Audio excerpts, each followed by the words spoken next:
Expand your vocabulary with our Core 2000 Words ebook. It's free and packed with essential expressions that you'll use on a daily basis. Start building your vocabulary today. Click the link in the description below to download your free German ebook before it's gone.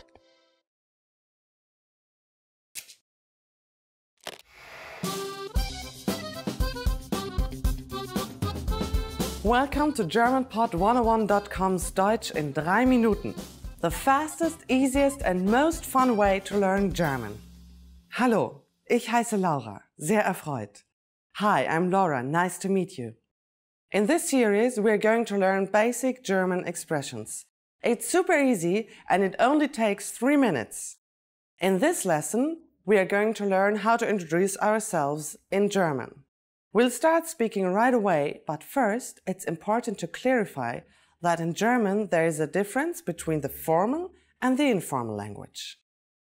Let's first see how German people introduce themselves in an informal situation. Hallo, ich heiße Laura. Schön, dich kennenzulernen. Hi, I'm Laura. Nice to meet you. Hallo, ich heiße Laura. Schön, dich kennenzulernen. Start by saying, Hallo, ich heiße, then say your name. Hallo, ich heiße Laura. Finally say, schön, dich kennenzulernen. Hallo, ich heiße Laura. Schön, dich kennenzulernen. And now, let's see the same sentence in formal speech. Guten Tag, ich heiße Laura Meyer. Schön, Sie kennenzulernen. Good day, I'm Laura Meyer. Nice to meet you. Guten Tag, ich heiße Laura Meyer. Schön, Sie kennenzulernen. So, what has changed from the previous introduction? Let's take a close look at these expressions together. Hallo has been substituted with the formal greeting Guten Tag, German for good day. Ich heiße Laura has not been changed. Ich heiße simply means I am. However, during a formal self-introduction, we also say our last name. So I said Laura Meyer. Here, you would say your full name. Finally, pay attention to the ending. We went from dich kennenzulernen to Sie kennenzulernen. What is changing is the German word for you. In a formal sentence, we use the more polite word Sie. One more time.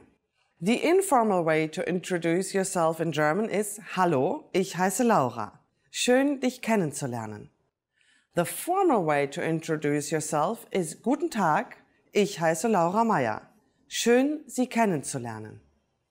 Now it's time for Laura's insights. When you introduce yourself, it's a good habit to shake hands.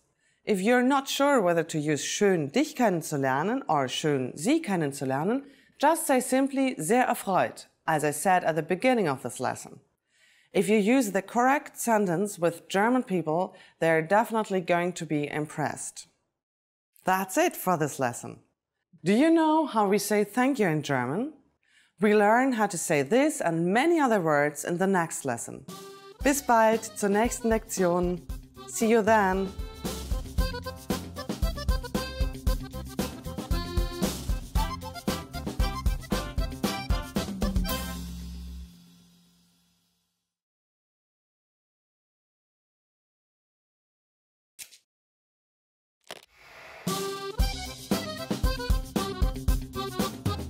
Hallo, ich heiße Laura. Hi everybody, I'm Laura. Welcome to GermanPod101.com's Deutsch in 3 Minuten. The fastest, easiest and most fun way to learn German. In the last lesson, we learned how to introduce ourselves in German. Today, we are going to learn how to use good manners as we thank people. Fertig? Are you ready? Los, so let's start. There are several ways to thank someone. Let's start with the easiest. It's just one word. Danke. Danke. Danke means thank you. When saying thank you very much, you just need to add sehr. Danke, sehr. Sehr means a lot. So danke sehr is like saying thank you very much. During the last lesson, we discussed the informal and the formal way of speaking German. Danke is the casual way to thank someone. If you want to be more formal, there is another phrase you should use. Ich danke Ihnen. Ich danke Ihnen. Let's break this phrase down. Ich is I, and danke means thanks. Ihnen is a formal word for you in the dative case. Notice that we don't use Sie as in the last lesson. We will discuss German pronouns in more depth in a later lesson. The full sentence once again. Ich danke Ihnen. How do you answer? It's easy.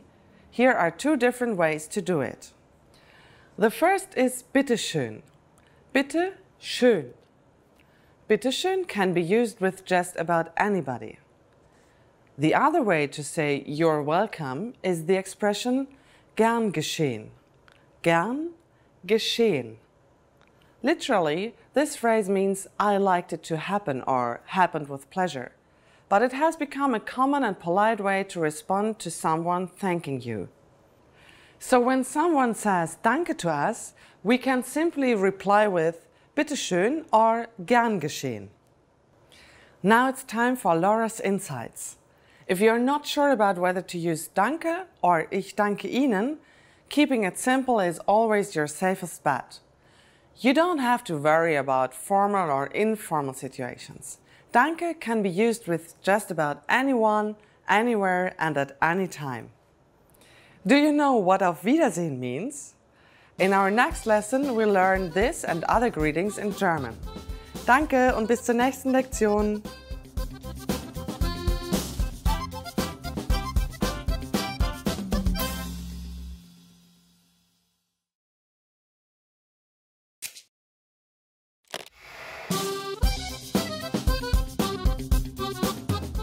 Hallo, ich heiße Laura. Hi everybody, I'm Laura. Welcome to GermanPod101.com's Deutsch in 3 Minuten. The fastest, easiest and most fun way to learn German. In the last lesson, we learned how to be grateful to people by saying Danke. In this lesson, we learned some of the most common greetings used in Germany. Fertig? Are you ready? Los! So let's start. The most used informal greeting is Hallo. Hallo. Hallo means hi or hello. We should only use this greeting with friends or relatives. The most used formal greetings will change depending on the time of day. Let's start with Guten Tag. Guten Tag. Literally, Guten Tag means good day. As a rule of thumb, we can use Guten Tag only during the daytime, from late morning until early evening. In the morning we say Guten Morgen, good morning. Guten Morgen. During the evening we say Guten Abend. Guten Abend. Tag, Morgen and Abend is German for day, morning and evening, respectively. Easy, right? What should you say when you leave? German people usually say Auf Wiedersehen when leaving in a formal situation. Auf Wiedersehen. Auf Wiedersehen means goodbye. If we say goodbye to friends or our relatives, we use the informal word Tschüss. Tschüss. Now you can greet people in many different ways in German. Let's review them all again. First, the greetings. Informally, we simply say Hallo. Formally, use Guten Morgen in the morning, Guten Tag in the afternoon, and Guten Abend in the evening. When leaving in a formal situation, we say Auf Wiedersehen. And in an informal situation, it's Tschüss. It's easy, isn't it? Now it's time for Laura's insights. Due to a huge variety of dialects in Germany, you might hear many different greeting phrases depending on the area. In Austria and in the Catholic southern part of Germany, they even say Grüß Gott, which means greetings to God. In the past, people from the north could barely talk to people from the south, since they spoke very different languages. But nowadays, if you use these common phrases, then everyone will understand you, I'm sure. During the next lesson, we'll learn the meaning of the phrase Sprechen Sie Englisch? Do you already know it? We'll be waiting to talk about it with you in our next Deutsch in 3 Minuten lesson. Tschüss!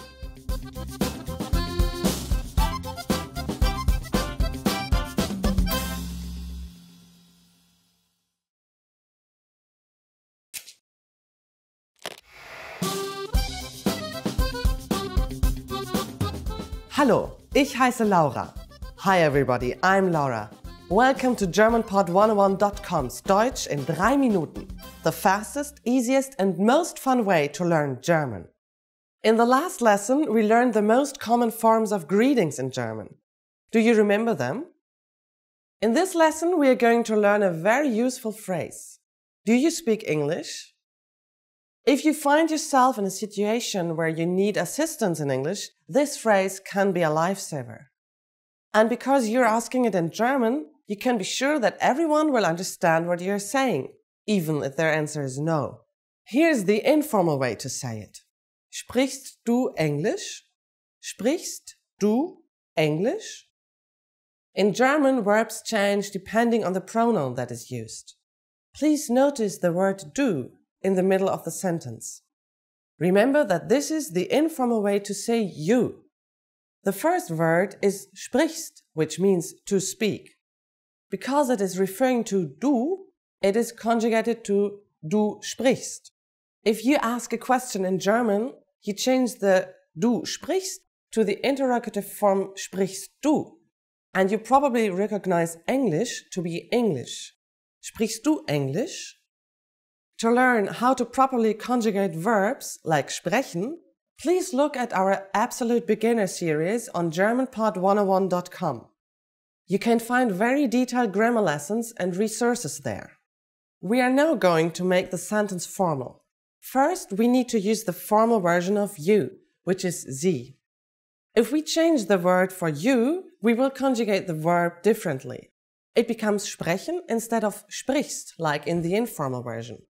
Everything else stays the same. Sprechen Sie Englisch? Sprechen Sie Englisch? Adding entschuldigen Sie, excuse me, the sentence becomes even more polite. Entschuldigen Sie, sprechen Sie Englisch? Entschuldigen Sie, sprechen Sie Englisch? The responses you will receive could be one of these three. Ja, yes. Ja. Ein bisschen. A little. Ein bisschen. Nein, ich spreche nicht Englisch. No, I don't speak English. Nein, ich spreche nicht Englisch. Since this last one is a negative statement, we need to say nicht after the verb sprechen. Notice also that the verb spreche is slightly different than sprechen. Remember, the verb changes depending on the pronoun used. We are now talking about ich, German for I. Thus, I do not speak is ich spreche nicht. Now it's time for Laura's insights. For those of you who are not only English speakers, you can obviously use this question with any language you need. German people study other European languages at school, so maybe you will get lucky. Just substitute English with Italienisch for Italian, Russisch for Russian, Spanish for Spanish, Französisch for French. In this lesson, we mentioned the expression entschuldigen Sie. But did you know that this could also be used as an apology? In the next lesson, we will learn this and other ways to apologize in German. It's never too late to show your good manners with German people. I'll see you in our next Deutsch in 3 Minuten lesson. Bis bald!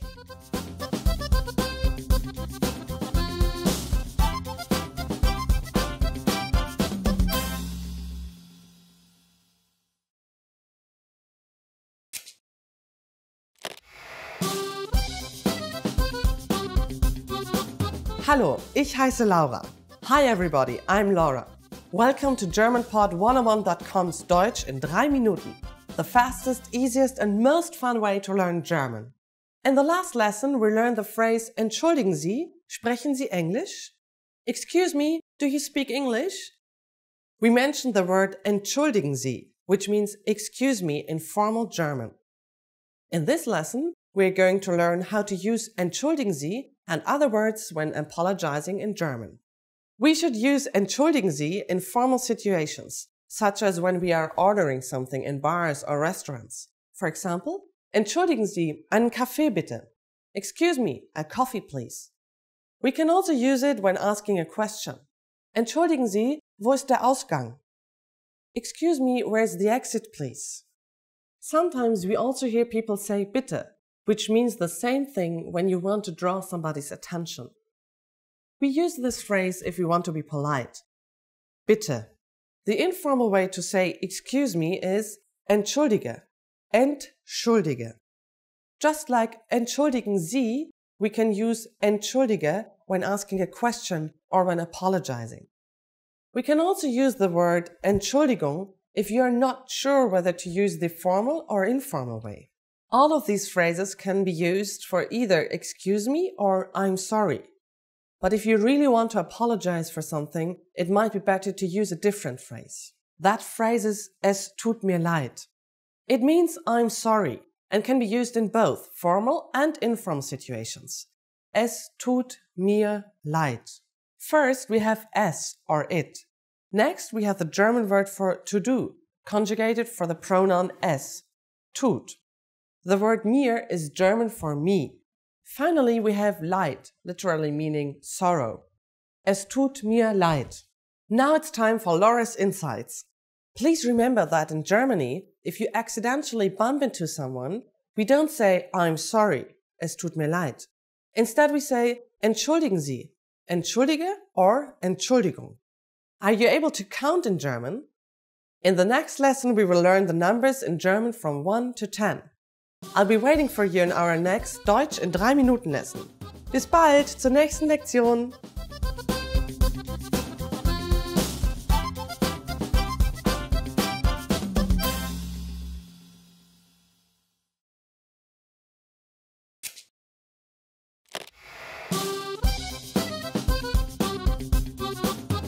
Hallo, ich bin Laura. Hi everybody, I'm Laura. Welcome to GermanPod101.com's Deutsch in 3 Minuten, the fastest, easiest and most fun way to learn German.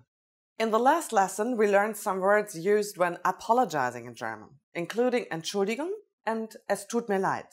In this lesson, we are going to learn numbers in German. Yes, numbers, Zahlen, from 1 to 10. And you are going to learn them in only 3 minutes, 3 Minuten. Are you ready? Let's start. 1, 1, 2, 2, 3, 3, 4, 4, 5, 5, 6, 6, 7, 7, 8, 8, 9, 9, 10, 10. Okay, now repeat after me. I'll say the numbers and give you time to repeat each one. 1, 2, 3, 4, 5, 6, 7, 8, 9, 10. Great job! Do you know what comes before 1? Right, it's null. Null. You don't have any more excuses. You can now give your friends your cell phone number in German. Let's try together. We'll use the phrase meine Nummer ist, which means my number is. Meine Nummer ist. Meine Nummer ist 030 4122 5968. Can you read it by yourself? 030 4122 5968. Perfect. Now it's time for Laura's insights. When you go to the office or department store in Germany, you sometimes have to stand in a line with a number. When it's your turn to check out, they screen Nummer 1, Nummer 10, and so on. Learn your numbers well so you can be ready. Do you know the German word for 100? It's actually very similar to the English word. In the next lesson, we are going to learn the numbers from 11 to 100 in German. Your task now is to practice the numbers we studied in this lesson, from 1 to 10. Bis bald!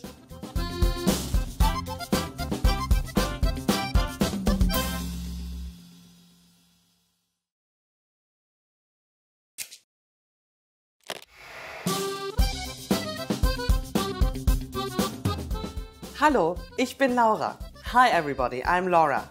Welcome to GermanPod101.com's Deutsch in 3 Minuten, the fastest, easiest and most fun way to learn German. In the last lesson, we learned the numbers from 1 to 10. Have you forgotten? Here I tell you again.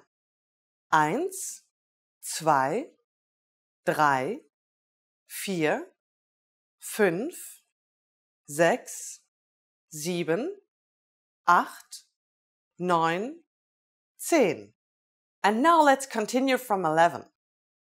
11, 11, 12, 12, 13, 13, 14, 14, 15, 15,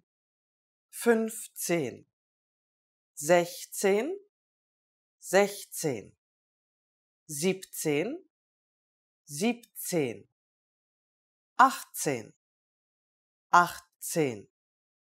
19, 19. And finally we have 20, 20.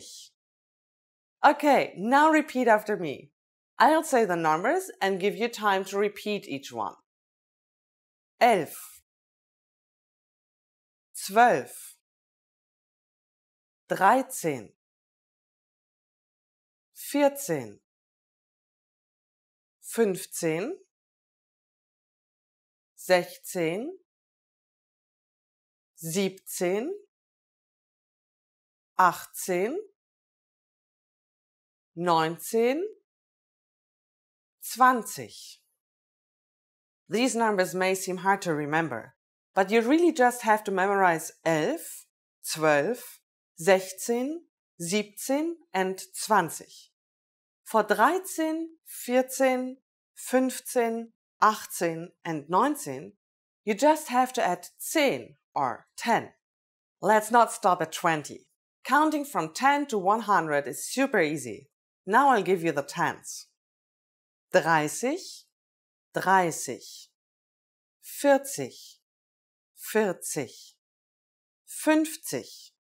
40, 50, 50, 60, 60, 70,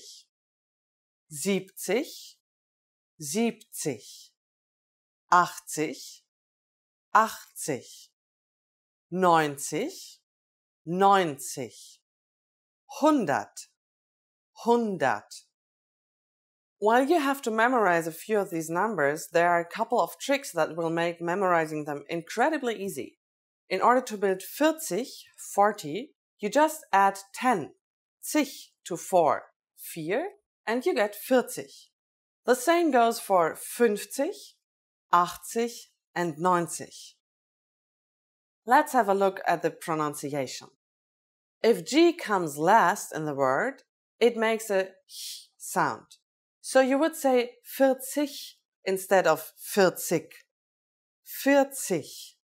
You probably recognize the dots on A, O, and U. Ä, Ö, Ü. For example, 5, 5. These are called Umlaute. Ä is being pronounced like the I in elder. Ö comes close to the O in worry. And Ü could be imagined as something between U and I. Ä, Ö, Ü. The last thing to learn today is how to form compound numbers above 20. This is also super easy. Take the tens and simply add the numbers you learned in the previous lesson. Let's try it out. How would you say 56 in German? Let's take it step by step. 50 is 50. 6 is 6. The smaller number comes first and then add and in German. 56. 56. 56. It's done. Isn't that easy? Let's make another number. For instance, 98. Take 8, add and then 90. 90. 98. 98. Now it's time for Laura's insights. If you're talking about decades in German, like the 80s or the 20s, you just have to add er after the actual number. So you would say 80er or 20er. Here you pronounce G as a G and not as a H, since it doesn't come at the end of the word. Now you can talk about the exciting 80s or golden 20s with your friends.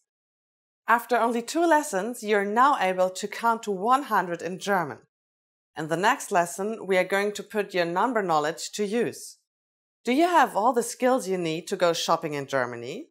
If not, I'll be waiting for you in our next Deutsch in 3 Minuten lesson. Bis bald!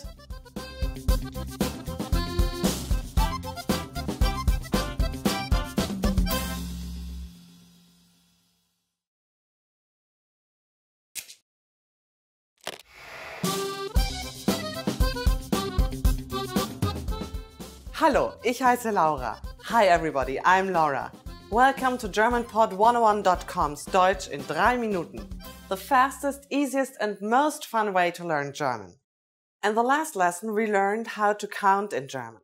I hope you spend some time practicing the numbers, because they will come in handy today. We're going to learn how to go shopping in Germany. Before we go, you need to know how to say how much is it? Wie viel kostet das? Wie viel kostet das? Are you ready to go shopping in Germany? Let's go! You see something you like and want to ask the shop clerk how much it costs. The first thing to say to the shop clerk is Entschuldigung. Do you remember what that means? Excuse me. Entschuldigung. Wie viel kostet das? Entschuldigung. Wie viel kostet das? If we want to be more specific when asking how much is this and refer to a certain type of object, we first need to drop the word das. Next, we need to know if the object is a masculine, feminine or neuter object. If it's masculine, add diese when referring to it, or diese for a feminine object and dieses for a neuter one. And then say the noun. For example, hat is a masculine noun. Der Hut. Entschuldigung, wie viel kostet dieser Hut? Excuse me, how much is this hat? Entschuldigung, wie viel kostet dieser Hut? And pants is a feminine noun. Die Hose. Entschuldigung, wie viel kostet diese Hose? Excuse me, how much is this pair of pants? Entschuldigung, wie viel kostet diese Hose? Finally, book is a neuter noun. Das Buch. So you would say, Entschuldigung, wie viel kostet dieses Buch? Excuse me, how much is this book? Entschuldigung, wie viel kostet dieses Buch? At this point, the shop clerk can answer by saying, das kostet, das macht, or das sind. And then the number, followed by euro. For example, das kostet 39 Euro. Das macht 39 Euro. Or, das sind 39 Euro. What number is 39? I'm not telling you. Okay, it's 39. It costs 39 euros. Now it's time for Laura's insights. A quicker way to ask how much is wie viel. Wie viel. which literally means how much. When you ask for a beer at the counter of a bar, you can ask the cashier, Ein Bier ist wie viel bitte? How much is one beer, please? At this point, can you count euros in German? We're going to learn how to do this and much more in the next lesson. I'll be waiting for you in our next Deutsch in 3 Minuten lesson. Bis bald!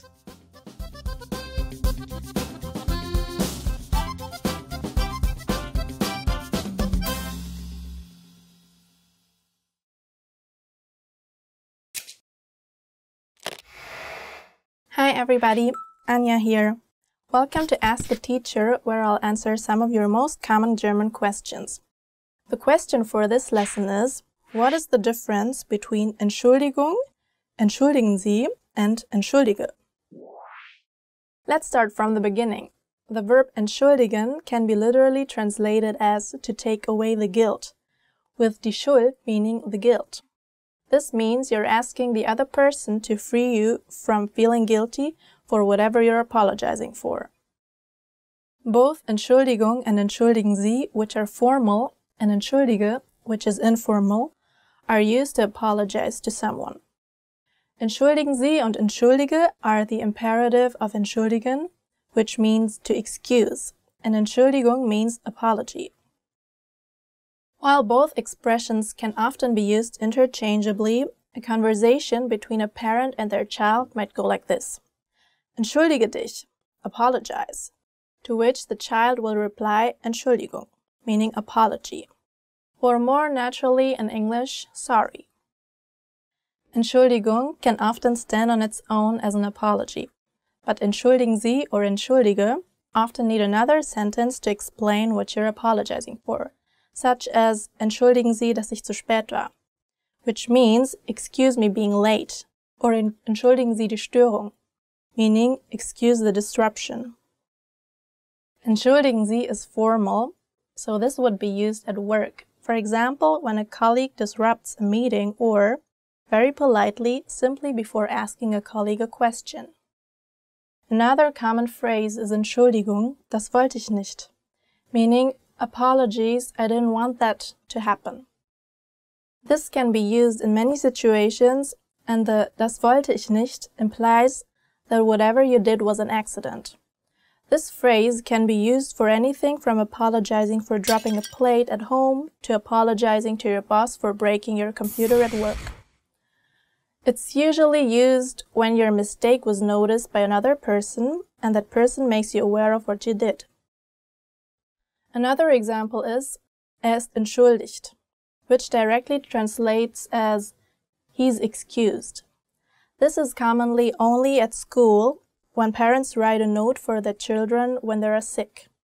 Their absence is then called an entschuldigt. In casual situations, for example, if a friend is a few minutes late, many people would just shorten this phrase by saying Entschuldigung. For example, Entschuldigung, ich stand im Stau, which means, sorry, I was caught in traffic. Increasingly, people also say just sorry in very casual or friendly situations. If you have any more questions, please leave them in the comments below and I'll try to answer them. Tschüss, bis zum nächsten Mal. Bye, see you next time.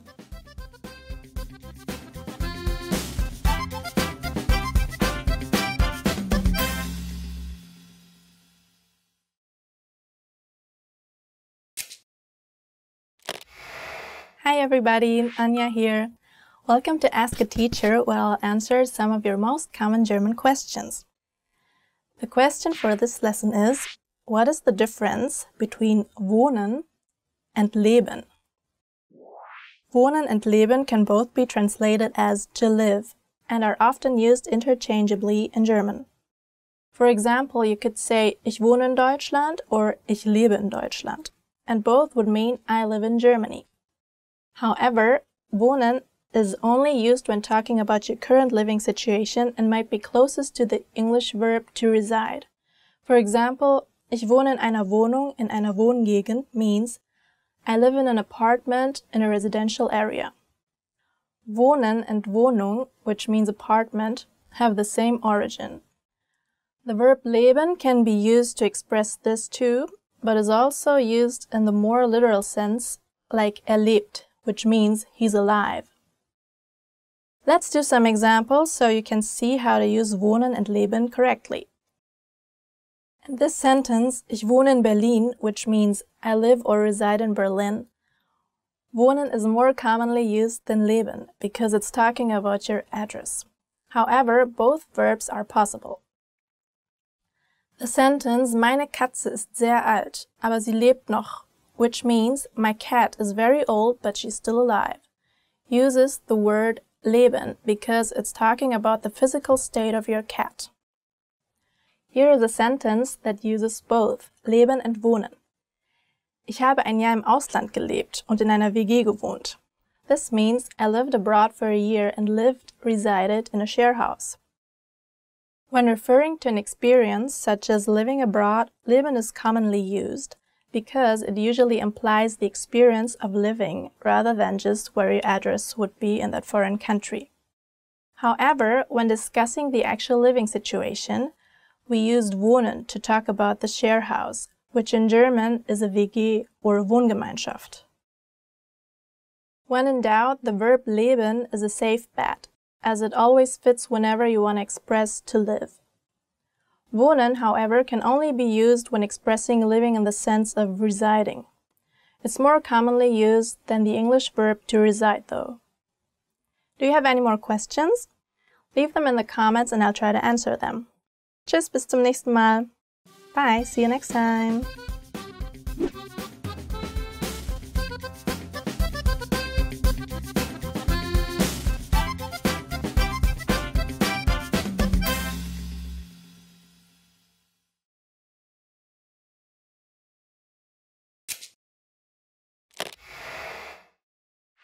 Hi everybody, Anja here. Welcome to Ask a Teacher, where I'll answer some of your most common German questions. The question for this lesson is, what is schon in German and how do I use it? Schon literally means yet or already, such as hast du schon gegessen? Meaning have you eaten yet? Or es ist schon spät. It's already late. It's a really common German expression. Idiomatically, it's often used to make a statement friendlier or add emphasis. Let's do some examples so you can learn how to use schon correctly. A sample sentence would be es ist schon okay, which simply means it's okay, like you would say if you were forgiving someone who has offended you. It would be possible to use the sentence es ist okay, but this might seem a bit short and distant. You can think of it as saying, it's okay, it has already been forgiven and forgotten. Another example is schon gut, which literally translates to already good, it's okay, or apology accepted. This can be used as a response to someone apologizing for a minor mistake. For example, schon gut, mach dir keine Sorgen, which means it's okay, don't worry. If you're still upset about the situation, you can use the more curt schon gut, which applies, okay, let's not talk about it anymore and move on. You can also use this phrase, schon besser, which literally means already better.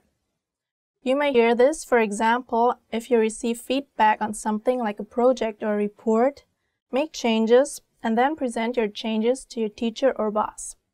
In this case, they might say, schon besser. This can come across in different ways depending on how it's said. A slow curt schon besser, emphasizing the schon, can come across as better but not good enough. But a friendly oh, das ist schon viel besser sounds much more uplifting and positive and can translate as oh, this is already much better. If you want to step up your German game a little with your friends, you can use the phrase Die Sache ist schon gegessen, which literally means the thing has already been eaten. It's an idiom that actually means a negative incident has already been forgotten. Try using it the next time one of your German friends apologizes for something. One last insider hint is be careful not to confuse schon with schön, with an umlaut over the O. That means beautiful. Do you have any more questions? Leave them in the comments and I'll try to answer them. Tschüss, bis zum nächsten Mal. Bye, see you next time.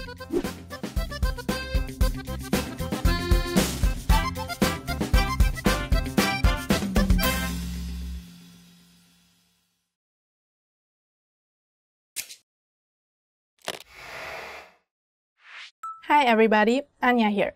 Welcome to Ask a Teacher, where I'll answer some of your most common German questions. The question for this lesson is, what's the difference between nein, nicht, and kein?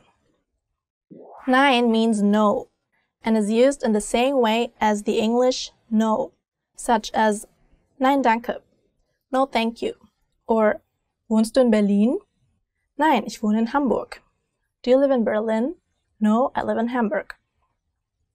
Nicht means not, and is used to make a sentence negative. Ich wohne nicht in Berlin. Ich auch nicht mean I don't live in Berlin, me neither, respectively.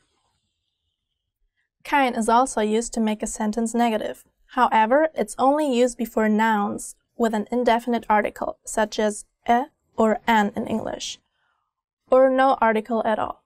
In these cases, kein replaces the need for nicht. For example, ich habe einen Hund. Ich habe keinen Hund, which means I have a dog and I don't have a dog, respectively. The second sentence literally means I have a dog. Let's do some more examples so you can learn how to use nein, nicht, and kein more effectively. Nein on its own is often considered rude, so people add danke in order to make the sentence nein danke, which means no thank you. For example, nein danke, ich habe schon gegessen, meaning no thank you, I have already eaten. If someone asks you if you ever have been somewhere, such as warst du schon mal in Rom? Have you ever been to Rome before? Simply saying the word nein might signal to the person you're talking to that the conversation has ended. So it may be better to say nein, noch nicht, which literally means no, never, so far. With the word nicht, a common expression is noch nicht, which means not yet. It's often the answer to a question containing the word schon, which means already or yet. For example, hast du den Film schon gesehen? Noch nicht. Have you seen the movie yet? Not yet. However, it can also be used to show you're planning on doing something. For example, warst du heute einkaufen? Noch nicht, aber ich gehe gleich. Which means, have you gone shopping today? Not yet, but I will go soon. An example with kein would be, ich habe keine Lust, which is a common expression meaning, I don't want to, or I don't feel like it. It's often used to complain about having to go to work, school, or a similar commitment, such as in, ich habe wirklich keine Lust auf Arbeiten heute, which means, I really don't feel like working today. It would be considered rude to use it as a direct reply to someone asking if you want to do something. In that case, it would be better to say, ich fühle mich nicht nach Arbeiten heute, which also means, I don't feel like working today, but implies that it's because you don't feel well. If you feel like you've got it and really want to challenge yourself, you can use all three in the same sentence with this phrase. Nein, ich kann nicht, ich habe keine Zeit, which means, no, I can't, I don't have time. Do you have any more questions? Leave them in the comments and I'll try to answer them. Tschüss, bis zum nächsten Mal. Bye, see you next time.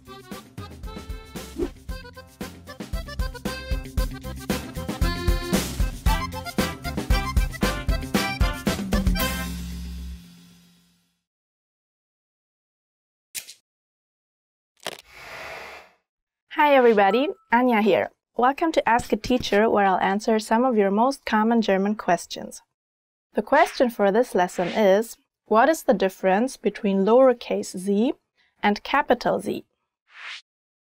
Z with a capital S means you in the plural, and Z with a lowercase s means she, singular, and they, plural. The German language has a formal and an informal way of addressing people.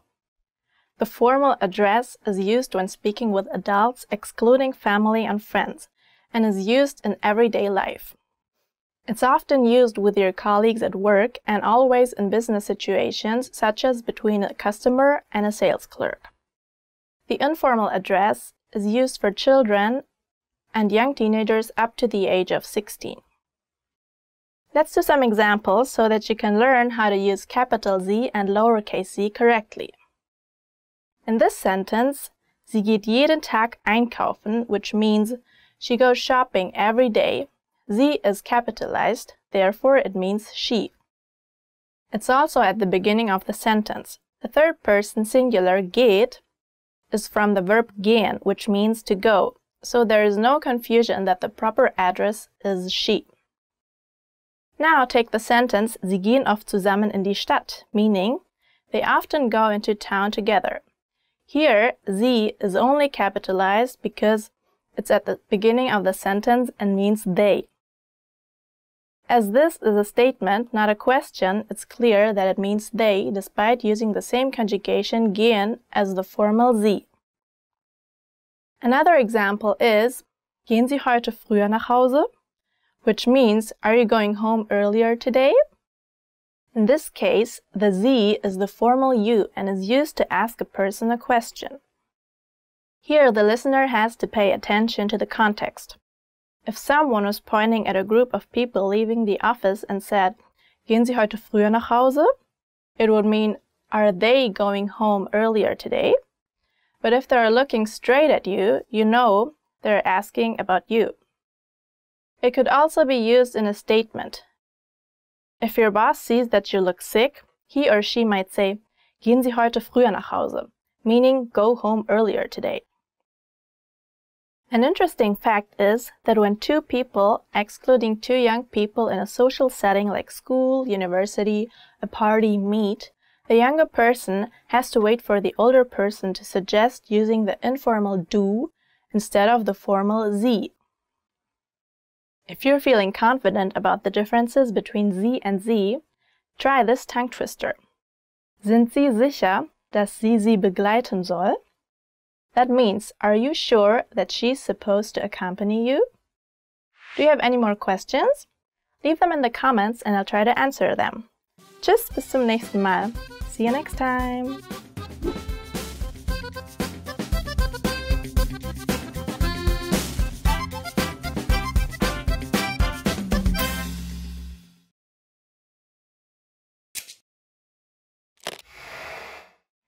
Hi everybody, Anja here.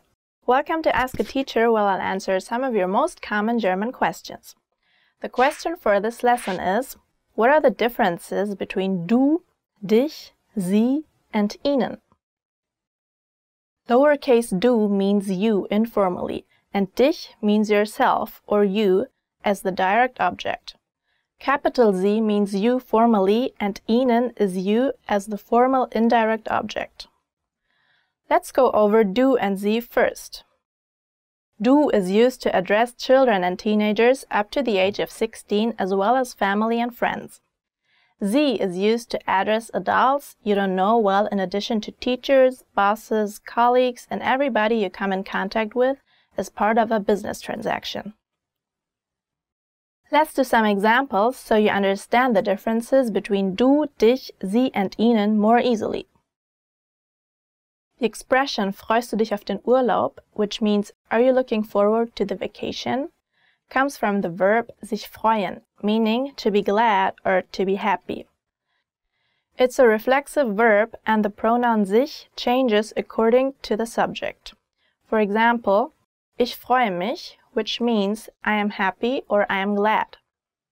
Du freust dich would be you're happy, and freut sich would be he's happy. Freust du dich auf den Urlaub? Is a common question, especially around school holidays. Teachers might ask this to the children in their class, or friends might ask each other if they've booked a vacation somewhere. Another sample sentence is, geht es Ihnen gut? Which means, are you well? This is used to address someone formally and ask how they feel. It's not to be confused with a standard greeting, wie geht es Ihnen? Meaning, how are you? Geht es Ihnen gut would be used if you noticed someone looks like they're not feeling well or might be in trouble. A final example is Gehen Sie, wenn es Ihnen nicht passt, which literally means if you're not okay with it, leave. This sentence uses both Sie and Ihnen. Gehen Sie is the formal imperative leave, and jemanden nicht passen, not to fit someone, is a common expression used to describe a piece of clothing that doesn't work on someone. For example, das Kleid passt mir nicht. The dress doesn't fit me. It's also used in non-ideal situations such as morgen passt mir nicht, meaning tomorrow is not good for me. There are two common phrases using du and sie and dich and ihnen respectively. The first one is was machst du, informally, or was machen Sie, formally, both meaning what are you doing? The other phrase is wie geht es dir, informally, and wie geht es Ihnen, formally, both meaning how are you? Do you have any more questions? Leave them in the comments and I'll try to answer them. Tschüss, bis zum nächsten Mal. Bye, see you next time.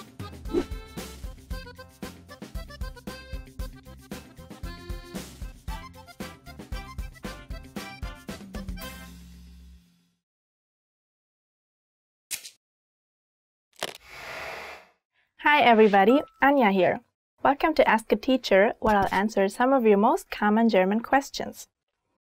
The question for this lesson is, what are the different versions of ein and eine, and how do I use them? Ein and eine are indefinite articles like a and an in English. You can also use these articles for the word one, but only when you're counting. For example, ein Hund, one dog, or eine Katze, one cat.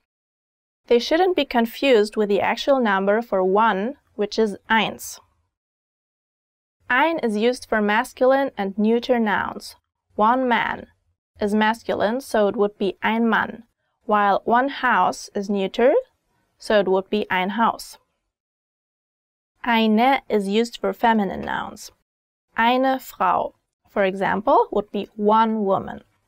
The indefinite article changes according to the case of the noun.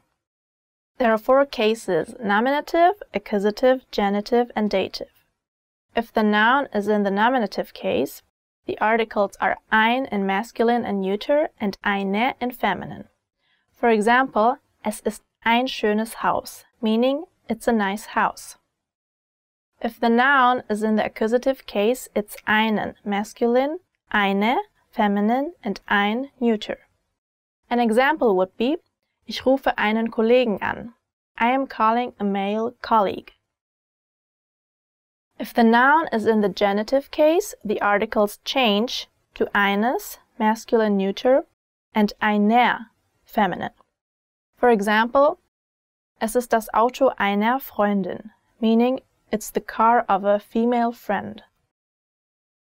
If the noun is in the dative case, the articles change to einem, masculine neuter, and einer, feminine. For example, das Land gehört einem Unternehmen, meaning the land belongs to a neuter company. The accusative case is the only case in which the masculine and the neuter indefinite articles are different from each other. For feminine indefinite articles, eine in nominative and accusative or einer in genitive and dative are the only options. If you feel like you have a handle on indefinite articles, try this fun sentence. Ich habe einen Hund, eine Katze und ein Meerschweinchen, which means I have a dog, a cat, and a guinea pig. Do you have any more questions? Leave them in the comments and I'll try to answer them. Tschüss, bis zum nächsten Mal. Bye, see you next time.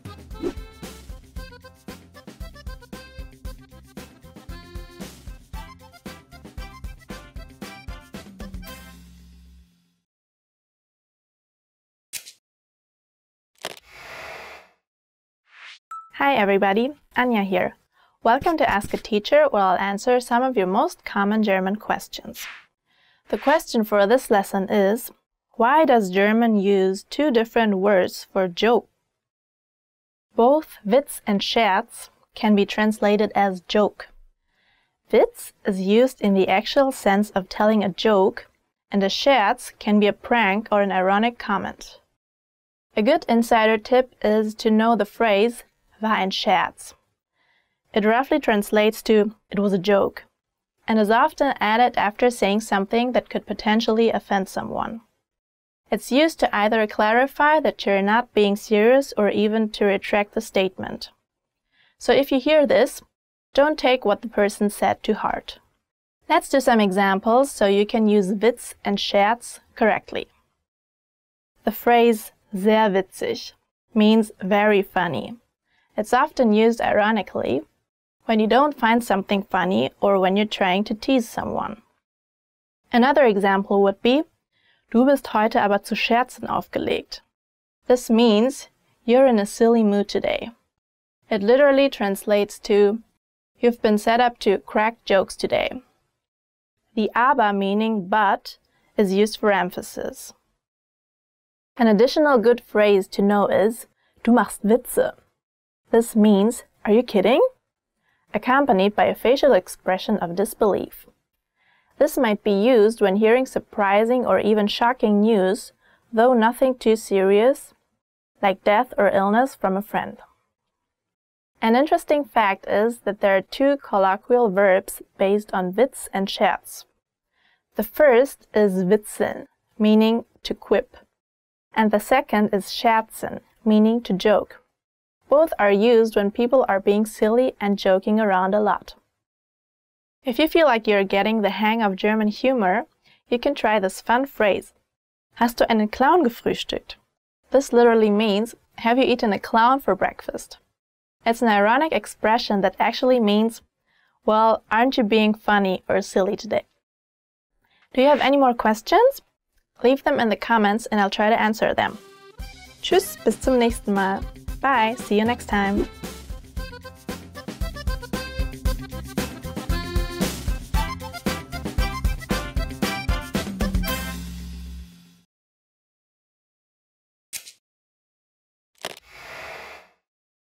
Hi everybody, Anja here.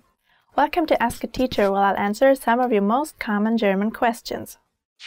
The question for this lesson is, what does ja mean in German and how do I use it? The German language uses a lot of little words in sentences to slightly change the tone. It could be to add emphasis to make a statement less direct or less harsh, to comfort someone, to acknowledge a fact, to express surprise, and more. One of these words is ja. Ja normally means yes. However, when used in the middle of a sentence, the meaning is different. For example, in the sentence, Du sprichst ja auch Deutsch, meaning, you speak German too. It cannot be translated as yes. There is no direct translation. Here, it's just emphasizing that the person you're speaking to can also speak German. Break it down so you can understand how to use ja more easily. Let's use this scenario as an example. A German and a non-German person are talking about an exam they took in German. The German person says, Ich fand den Test einfach, which means, I found the exam easy. The non-German person might respond with, Du sprichst ja auch Deutsch, meaning, well, of course you would, since you can speak German. Let's do another example, with Ich gehe ja schon, meaning, I'm already going. You would use the sentence if someone has repeatedly asked you to do something. The ja refers to the fact that you know you have been asked a number of times and can be translated as, okay, I'm going, stop nagging me. Ja can also be used in the following scenario. Ist ja auch so, meaning, well, that's how it is. This time, the ja makes the sentence sound a bit defiant. For example, if someone says, Du beschwerst dich oft über Staus auf der Autobahn, meaning, you often complain about traffic jams on the highway. The other person might, in a slightly annoyed tone, reply with, Ist ja auch so. Well, that's just how it is. Let's do one last example. Imagine you're feeling hungry and you remember there are some cookies in the kitchen. However, when you open the jar, there are none left. You might say, Nanu, die Kekse sind ja schon alle, meaning, oh, the cookies are all gone already. In this case, ja adds an element of surprise. How was this lesson? Pretty interesting, right? Do you have any more questions? Leave them in the comments and I'll try to answer them. Tschüss, bis zum nächsten Mal. Bye, see you next time.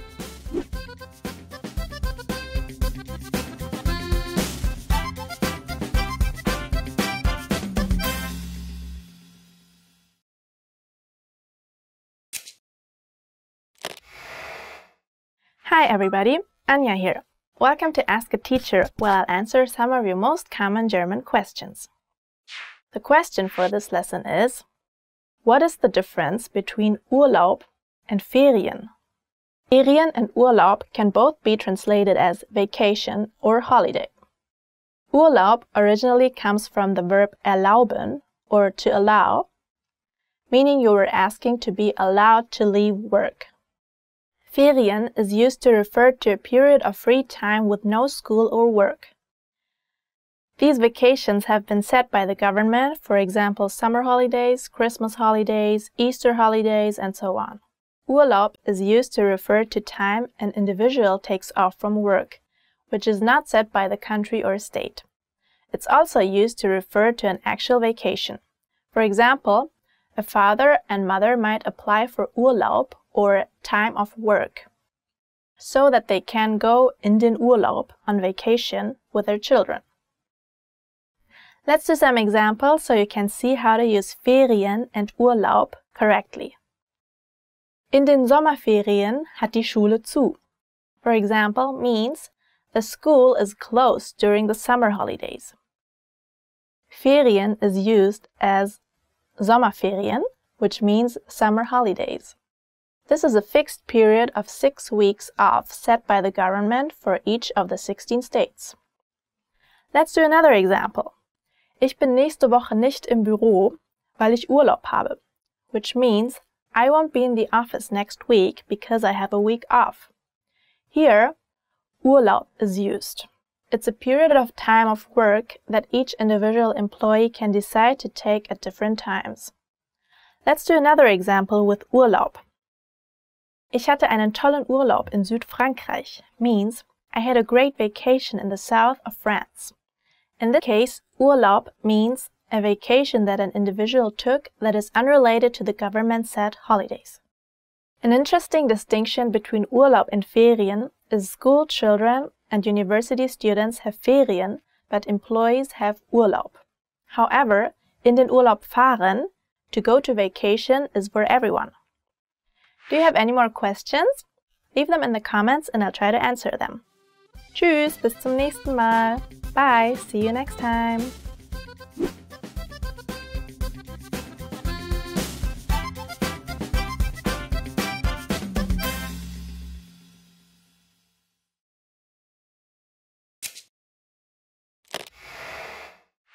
Hi everybody, Anja here.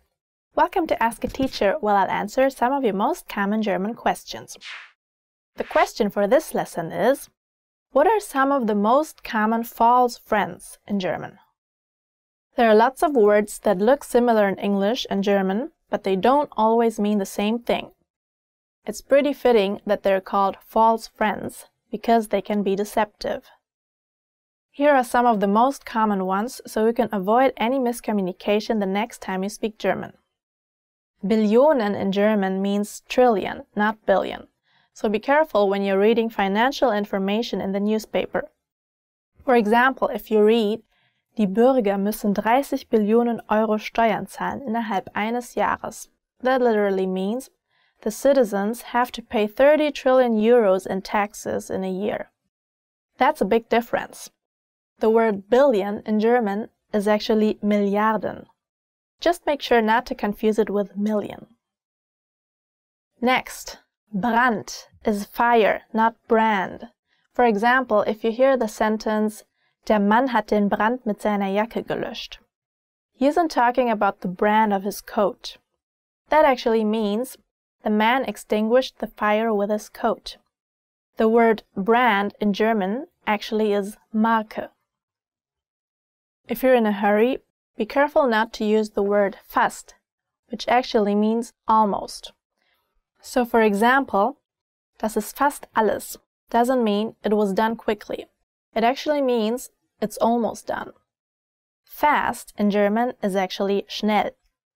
You should be really careful if you want to give someone a gift in German. This is because das Gift actually means the poison. So if you hear in a fairy tale that die Hexe gab das Gift, it actually means the witch gave the poison and not a nice present. That would be das Geschenk, the gift. If you're at the supermarket and overhear someone saying the word Taste, it doesn't mean they're talking about eating. The word Taste actually means to feel or to touch something. Like in this example. Taste mal die Pfirsiche, sicher zu gehen, dass sie reif sind. This means feel the peaches so you're sure that they're ripe. To taste in German is actually probieren. Let's do one more. If you hear someone say the word groß, it doesn't mean gross. It just means that something is big. For example, das Haus ist groß. The house is big. I hope that clears things up. Pretty interesting, right? Please leave any more questions in the comments below and I'll try to answer them. Tschüss, bis zum nächsten Mal. Bye, see you next time.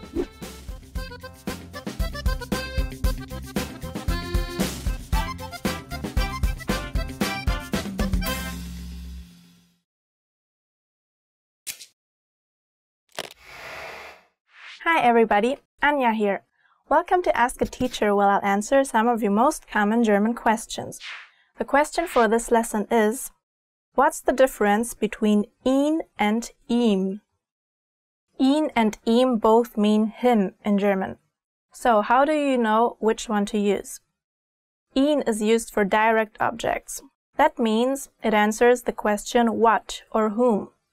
Ihm is used for indirect objects. That means it's used in response to questions like to whom or for what. Does that sound confusing? Don't worry, we'll do some examples. Now, there are two things you should know before we dive in. One, because ihn is a direct object, it's used in the accusative case. So it marks the object that's answering what or whom. For example, ich rufe ihn an. I'm calling him. Here, the him is receiving the action called and answering the question, who are you calling? Ihm is used in the dative case, which means it's supposed to mark the indirect object. For example, ich gebe ihm einen Stift, meaning I give him a pen. Here, ich answers the question, who did you give the pen to? Let's do some more examples so you can learn how to use ihn and ihm correctly. First, let's do an example with ihn. Our first sentence is, auch wenn wir ihn nicht mögen, laden wir ihn zur Party ein. This means even though we don't like him, we'll invite him to the party. Here we have the word ihn twice. That's because the object ihn, meaning him, is receiving two actions, dislike and invite, from the subject wir or we. Here, ihn would answer the questions, who do you dislike and who did you invite to the party? Next, let's do an example with ihm. Ich habe ihm ein Geschenk gegeben. This means I gave him a present. In this sentence, the ihm is receiving the present and answers the question. To whom did you give the present? Lastly, let's do an example with both ihm and ihn. Zeigen Sie ihm, dass Sie ihn lieben. Show him that you love him. Sounds romantic, right? Here, the ihm answers the question, to whom are you showing love? And the ihn answers the question, who do you love? How was this lesson? Pretty interesting, right? Do you have any more questions? Leave them in the comments and I'll try to answer them. Tschüss, bis zum nächsten Mal. Bye, see you next time.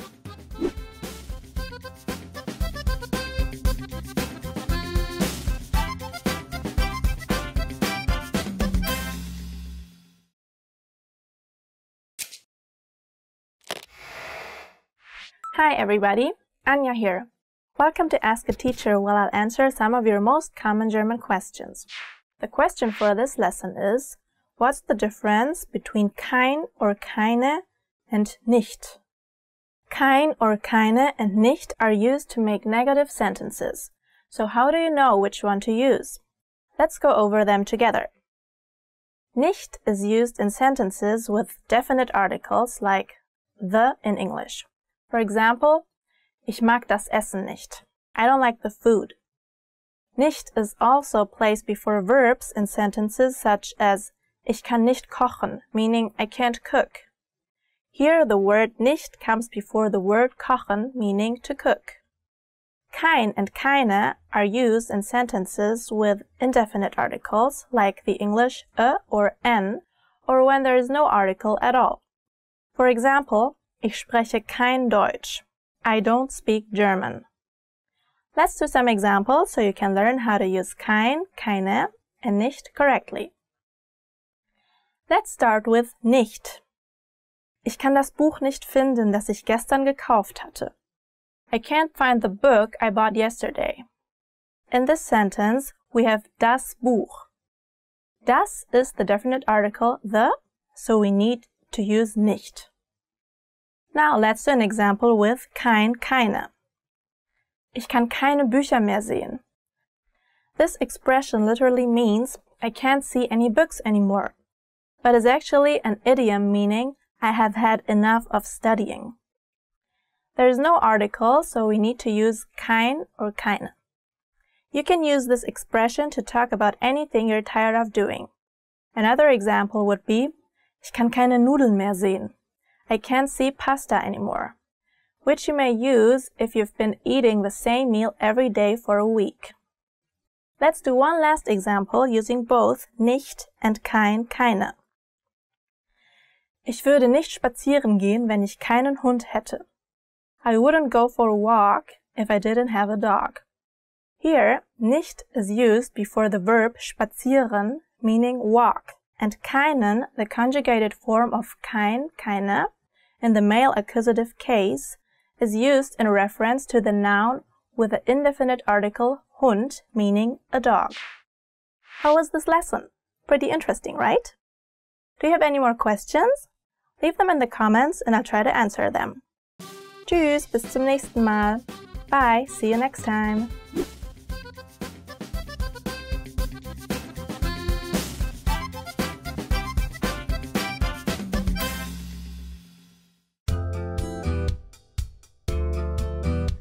Welcome to Can Do German by GermanPod101.com. Hallo zusammen, ich bin Katrin Preußler. Hi everyone, I'm Katrin Preußler. In this lesson, you learn how to introduce yourself in German. This is Mark Lee, and he's on a plane to Germany. Mark is having a casual conversation with Marvin Moss, a passenger sitting next to him.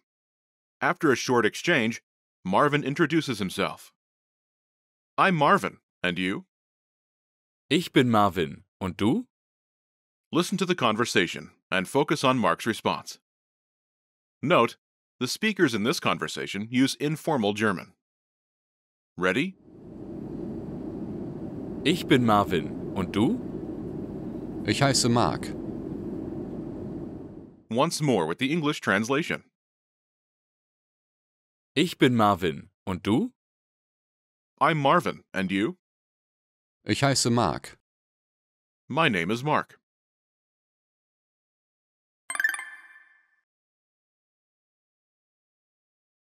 Let's take a closer look at the conversation. Do you remember how Marvin introduces himself? I'm Marvin, and you?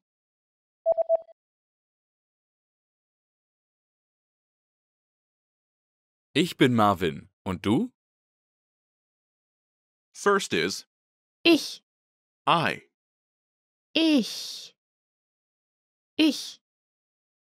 Next is Bin.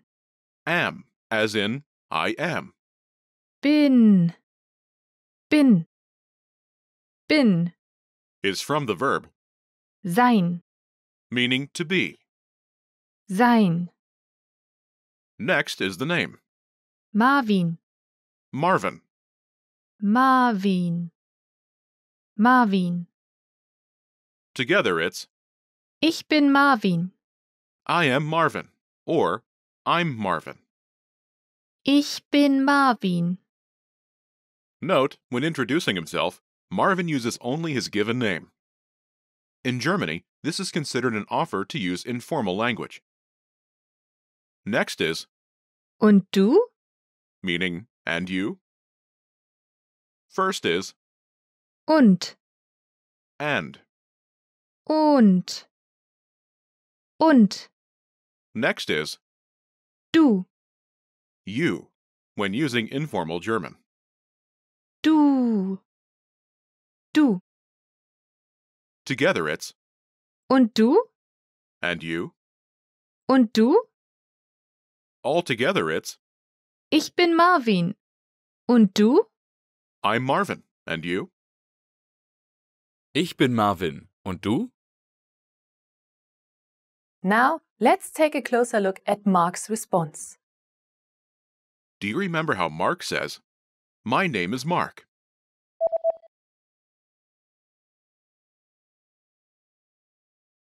Ich heiße Mark. First is Ich. I. Ich. Next is Heiße. am called, as in I'm called. Heiße. Heiße. Heiße. Is from the verb Heißen. to be called. Heißen. Together it's Ich heiße. literally meaning I am called, but it translates as my name is. Ich heiße. After this is the name Mark. Mark. Mark. Mark. Altogether it's Ich heiße Mark. my name is Mark. Ich heiße Mark. Note, Mark replies with his given name, giving Marvin a signal that he agrees to use informal language. Altogether it's Ich heiße Mark. my name is Mark. Ich heiße Mark.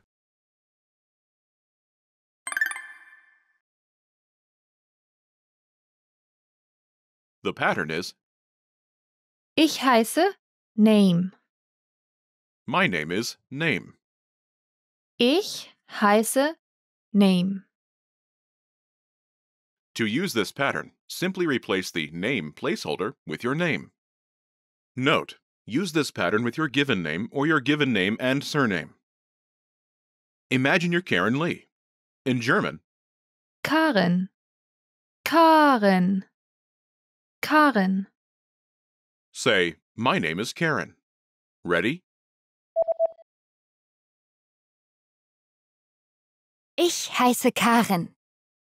My name is Karen. Ich heiße Karen. In German, there are both informal and formal ways of speaking.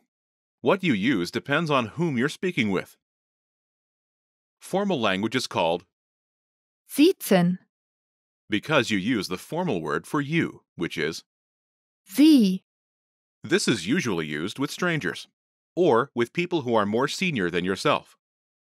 It's also common in business settings. Informal language is called Duzen. because you use the informal word for you, which is. Du. According to German etiquette, the older person should be the one to initiate the switch to informal language. In our example, Marvin and Mark are similar in age, so they use informal language to start. During an exchange of self-introductions, you may hear Freut mich. a short way to say, "Nice to meet you," Freut mich. is from the expression, Es freut mich, Sie kennenzulernen. literally meaning, "It pleases me to become acquainted with you," but translates as, "Nice to meet you."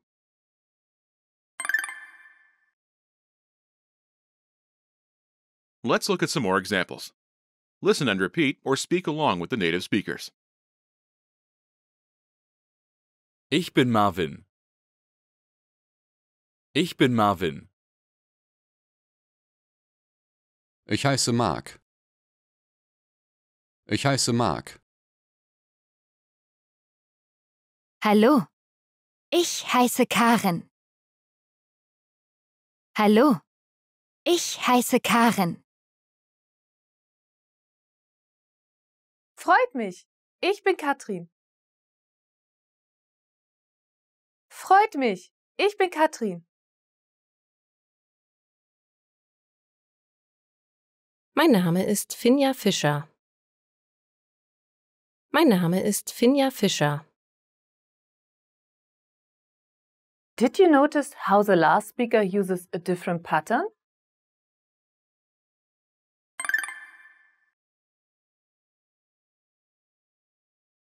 She says, Mein Name ist Finja Fischer.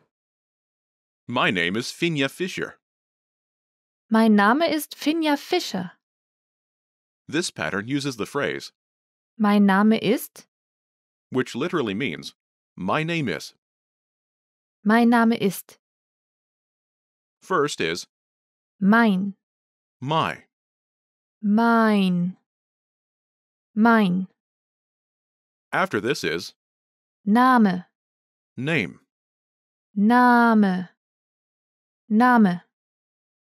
Next is Ist. as in my name is.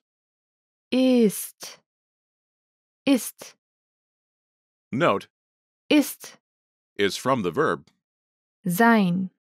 to be. Sein. Next is the name Finja Fischer. Finja Fischer. Finja Fischer. Finja Fischer. Altogether, Mein Name ist Finja Fischer. my name is Finja Fischer. Mein Name ist Finja Fischer. The pattern is Mein Name ist Name. my name is name. This pattern can be used with either a given name, surname, or full name. You should be aware of this pattern, but you won't need it for this lesson.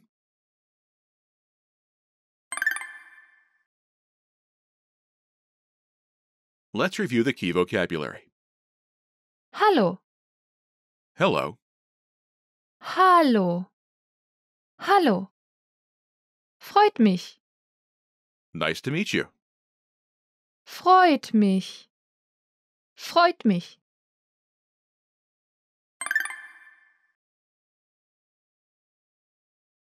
Let's review. Respond to the prompts by speaking aloud. Then repeat after me, focusing on pronunciation.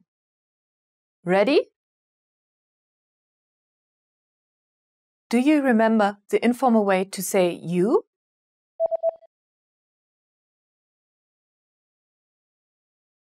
Du. Du. And how to say and you? Und du? Und du? Do you remember the German pronunciation of Marvin's name?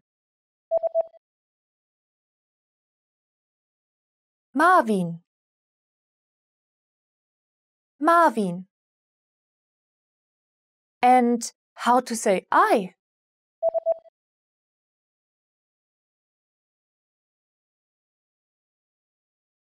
Ich. Ich. Do you remember how Marvin Mars says, I'm Marvin?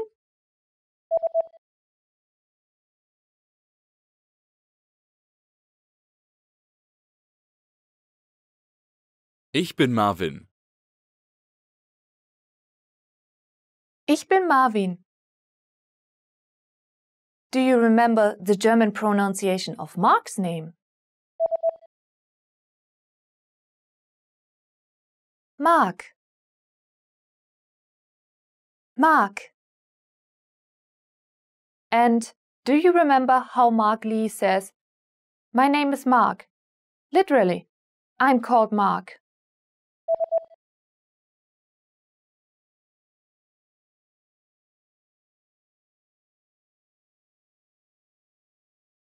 Ich heiße Mark.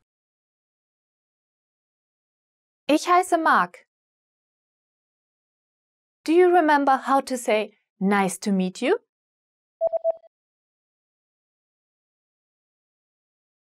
Freut mich. Freut mich.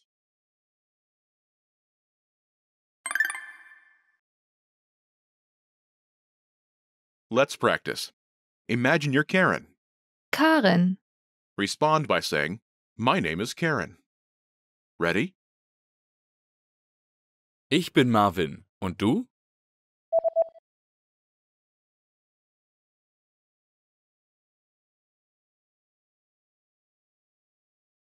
Ich heiße Karen. Listen again and repeat. Ich heiße Karen.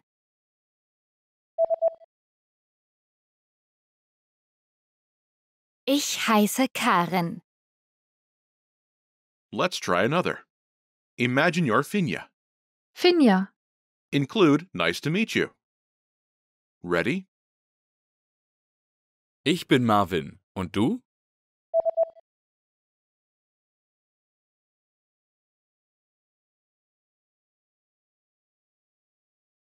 Freut mich. Ich heiße Finja. Listen again and repeat. Freut mich. Ich heiße Finja.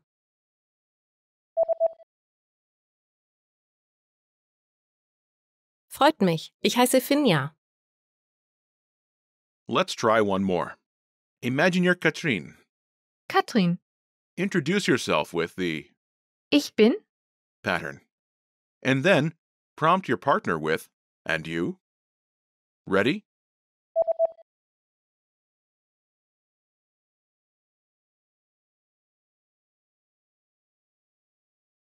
Ich bin Katrin. Und du? Ich heiße Marvin. Listen again and repeat. Ich bin Katrin. Und du?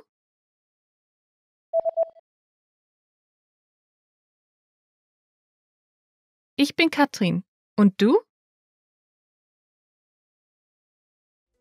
This is the end of this lesson. Remember, these can-do lessons are about learning practical language skills. What's next? Show us what you can do. When you're ready, take your assessment. You can take it again and again, so try any time you like. Our teachers will assess it and give you your results. Well done! Now you know how to introduce yourself in German. That's all there is to it. Keep practicing and move on to the next lesson.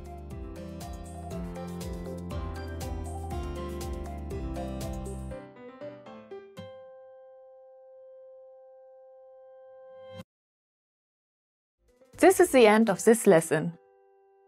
Now, here's what you can do to cement this conversation in your head. Review the conversation with our dialogue tool and lesson transcripts. Study the key words and phrases with our spaced repetition flashcards. Review the key grammar and cultural tips inside the lesson notes. And test yourself with our assessment tests.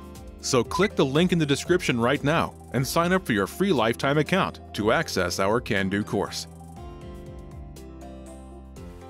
Well done! Now you know how to introduce yourself in German. That's all there is to it. Keep practicing and move on to the next lesson.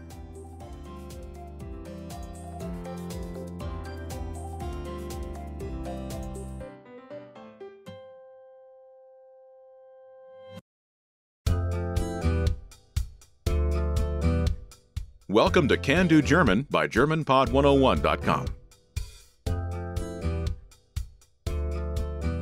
Hallo zusammen, ich bin Katrin Preußler. Hi everyone, I'm Katrin Preußler. In this lesson, you'll learn how to tell someone where you're from in German. This is Mark Lee, and he's on a plane to Germany. Marvin Maas, a passenger sitting next to him, asks, Where are you from? Woher kommst du? Listen to the conversation and focus on Mark's response. Note, the speakers in this conversation use informal German. Ready? Woher kommst du? Ich komme aus New York. Once more with the English translation. Woher kommst du? Where are you from? Ich komme aus New York. I'm from New York.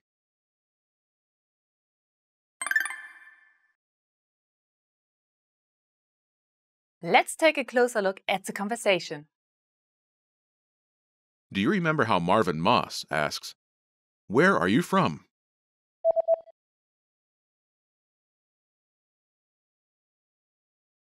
Woher kommst du? First is Woher? meaning where from. Woher? Woher? Next is Kommst. come, as in you come from. Kommst. Kommst. Kommst. Is from the verb Kommen. meaning to come, as in to come from, in this context. Kommen. Last is Du.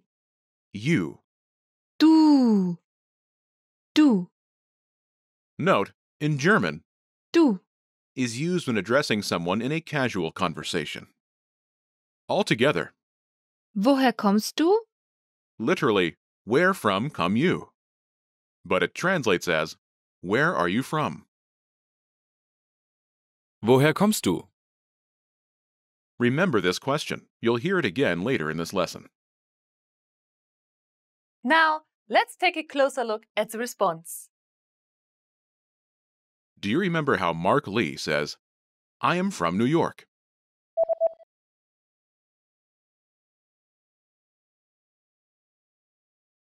Ich komme aus New York. First is Ich. I. Ich. Ich. Next is Komme. come, as in I come from. Komme. Komme. Komme. Is from the verb Kommen. to come. Kommen. Next is Aus. meaning from in this context. Aus. Aus. Last is the city, New York. New York. New York. New York. Altogether, Ich komme aus New York. this literally means I come from New York, but it translates as I'm from New York. Ich komme aus New York.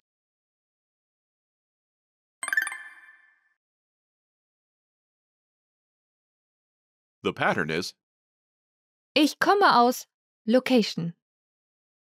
I'm from location. Ich komme aus Location. To use this pattern, you can simply replace the location placeholder with the name of your hometown. Note, this pattern requires a proper noun and works with the names of cities, villages, towns, and countries. Imagine you're from Sydney. In German, Sydney. Sydney. Sydney. say, I'm from Sydney. Ready?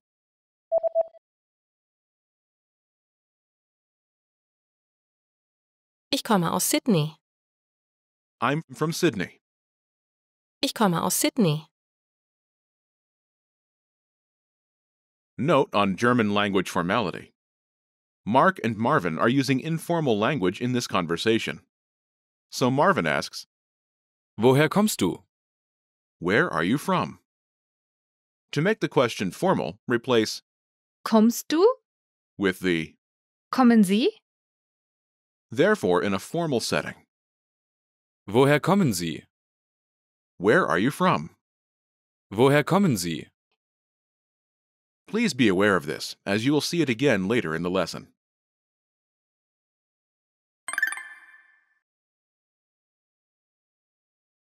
Let's look at some examples. Listen and repeat or speak along with the native speakers. Ich komme aus New York. Ich komme aus New York. Ich komme aus Kiel und du? Ich komme aus Kiel und du? Ich komme aus Seattle. Ich komme aus Seattle. Ich komme aus London. Und Sie? Ich komme aus London. Und Sie? Ich komme aus Deutschland. Ich komme aus Deutschland. Ich bin Australierin. Ich bin Australierin. Did you notice how the last speaker uses a different pattern?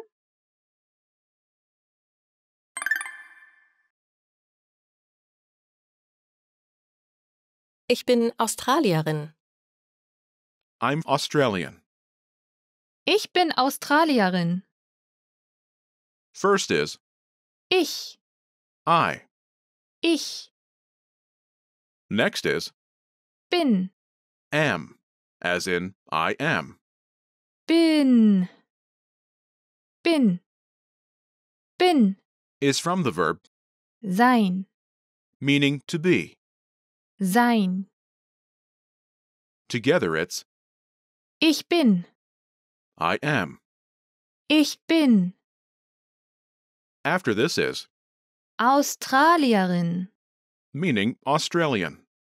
Australierin. Australierin. Note Australierin. is feminine, as the speaker is female. This pattern is Ich bin Nationality. I'm nationality. To use this pattern, simply replace the nationality placeholder with your nationality. Note, this pattern requires a noun, and its gender will depend on the gender of the speaker. Mia Martin uses a feminine noun Australierin. to identify herself. Ich bin Australierin. A male speaker from Australia would use the masculine noun Australier. Ich bin Australier. I'm Australian. Ich bin Australier. You can use this pattern to answer the question. Woher kommst du? You should be aware of this pattern, but you won't need it for this lesson.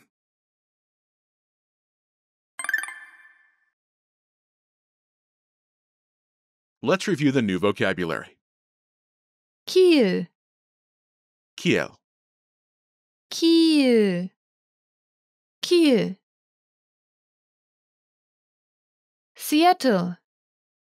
Seattle, Seattle. Seattle. London. London, London. London. Deutschland. Germany, Deutschland. Deutschland. Australier. male Australian citizen. Australier. Australier. Australierin. Female Australian citizen. Australierin. Australierin. Und du? And you? Informal language. Und du? Und sie? And you? Formal language. Und sie?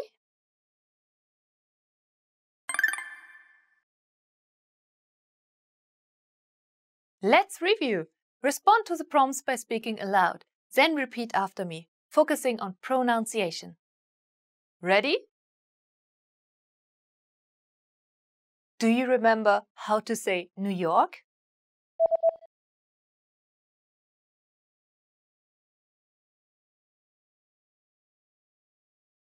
New York.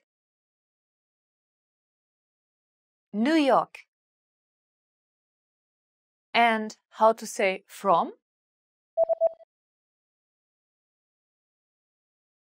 Aus. Aus.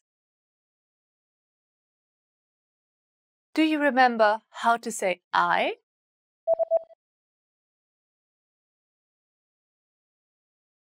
Ich. Ich. Do you remember how Mark says, I'm from New York? Literally, I come from New York.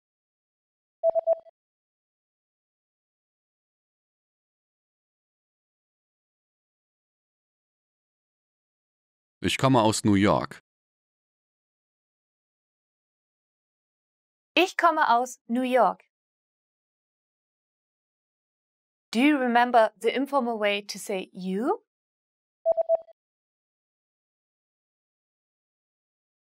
Du. Du. And how to say where from?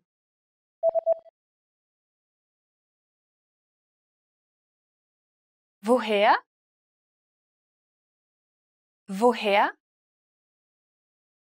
And do you remember how Marvin Mars asks, where are you from?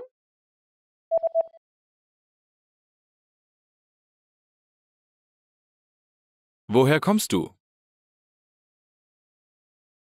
Woher kommst du? Do you remember how to say London?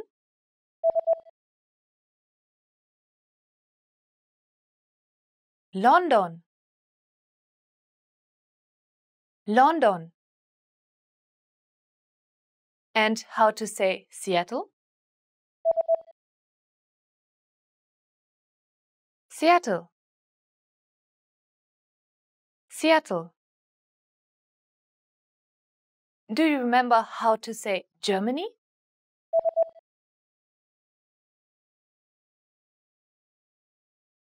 Deutschland. Deutschland. And the formal way to say you?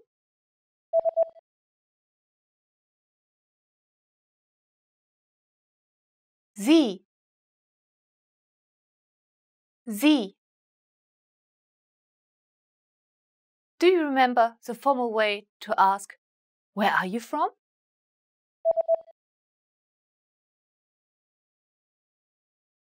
Woher kommen Sie?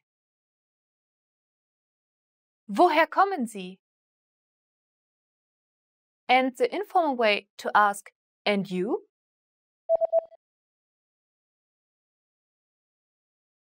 Und du? Und du?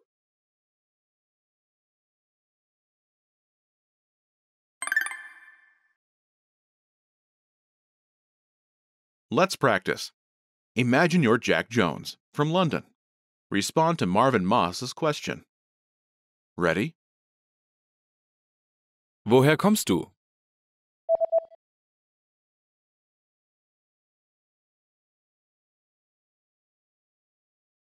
Ich komme aus London. Listen again and repeat. Ich komme aus London.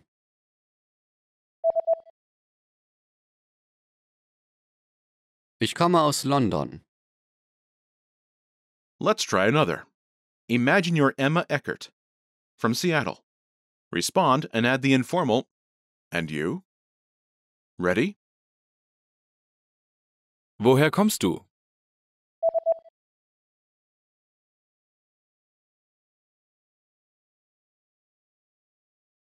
Ich komme aus Seattle und du? Listen again and repeat. Ich komme aus Seattle und du?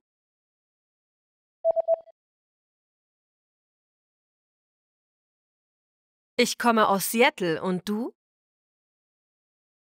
Let's try one more. Imagine you're Katrin Preußler from Germany. Ready? Woher kommen Sie?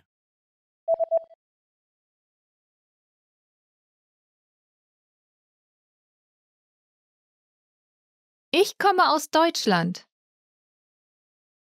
Listen again and repeat. Ich komme aus Deutschland.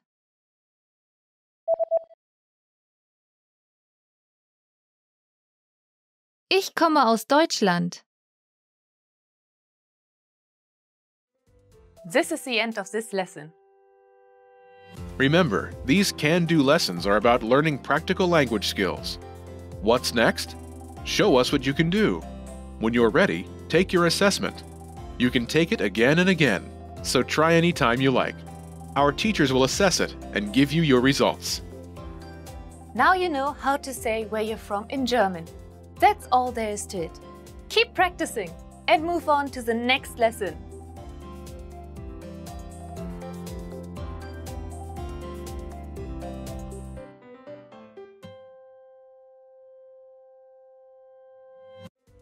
This is the end of this lesson.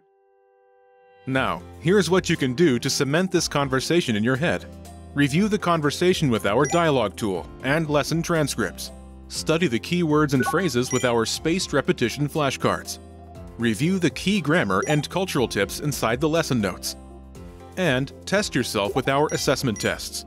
So click the link in the description right now and sign up for your free lifetime account to access our Can-Do course. Now you know how to say where you're from in German. That's all there is to it. Keep practicing and move on to the next lesson.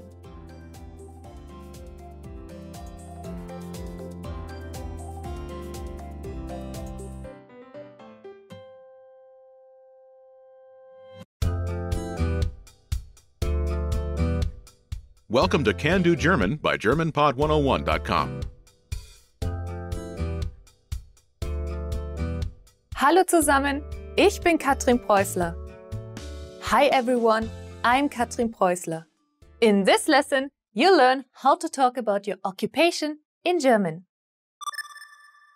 This is Mark Lee, and he's on a plane to Germany. He asks the passenger sitting next to him, Marvin Moss, "Are you a student?" Bist du Student? Listen to the conversation and focus on Marvin's response. Note, the speakers in this conversation use informal German. Ready? Bist du Student? Nein, ich bin kein Student. Ich bin Investor. Once more with the English translation. Bist du Student? Are you a student? Nein, ich bin kein Student. Ich bin Investor. No, I'm not a student. I'm an investor.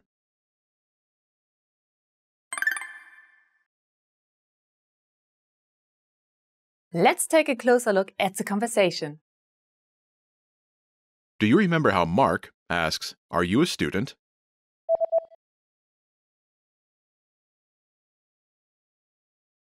Bist du Student? First is Bist, are when using informal German.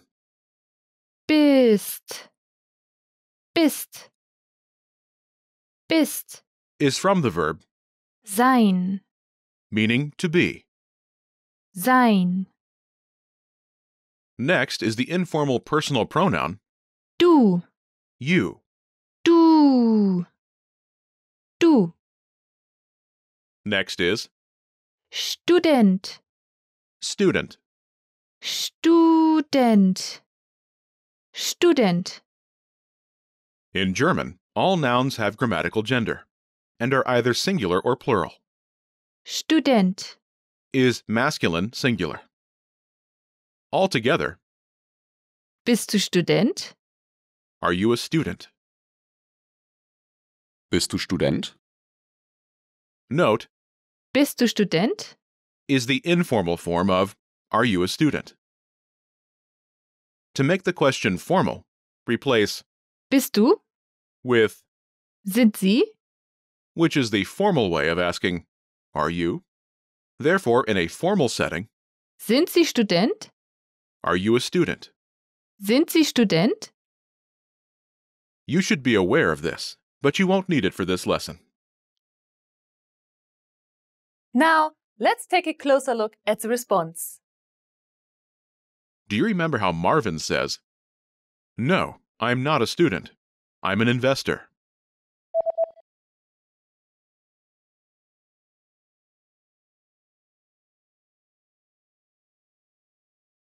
Nein, ich bin kein Student. Ich bin Investor.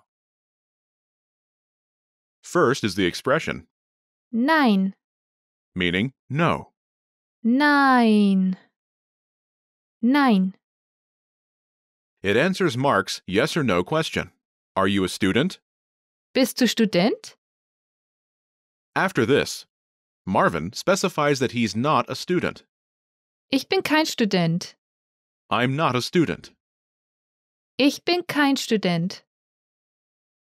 Let's start with the word Student. student. Student. Student.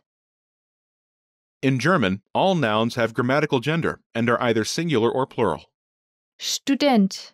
Is masculine and singular, a fact which will determine the form of other words in the sentence. Before Student. is Kein. a phrase meaning not a in this case. Kein. Kein. Kein. Is masculine and singular to agree with. Student. Together, it's Kein Student. literally not a student. Kein Student. Let's move to the start of the sentence. Ich. I. Ich. Ich. Next is Bin. am. Bin. Bin. Bin. Is from the verb Sein. meaning to be. Sein. Altogether, Ich bin kein Student. I'm not a student. Ich bin kein Student. Marvin then tells Mark his actual occupation. Ich bin Investor. I'm an investor. Ich bin Investor. First, Ich. I. Ich. Next is Bin. am. Bin. Next is Investor. investor. Investor. Investor. Investor. Is a masculine singular noun. Together, Ich bin Investor. literally, I am investor. But it translates as I'm an investor. Ich bin Investor. Altogether, Nein, ich bin kein Student. Ich bin Investor. no, I'm not a student. I'm an investor. Nein, ich bin kein Student. Ich bin Investor.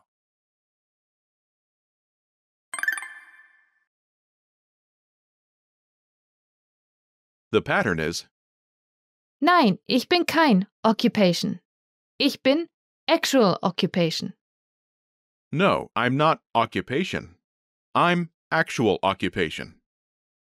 Nein, ich bin kein Occupation. Ich bin Actual Occupation. To use this pattern, simply replace the occupation and actual occupation placeholders with the occupations that are appropriate to the conversation. Note, this pattern requires nouns. Their gender will depend on the gender of the speaker. Imagine you're Emma Eckert, a student. The word for a female student is Studentin. Studentin. Studentin. Marvin Moss asks you if you're a teacher. Lehrerin. Lehrerin. Lehrerin. Lehrerin. Is feminine singular. Therefore, Keine. is feminine singular to agree with. Lehrerin. Together, Keine Lehrerin. not a teacher. Keine Lehrerin. Say, no, I'm not a teacher. I'm a student. Ready?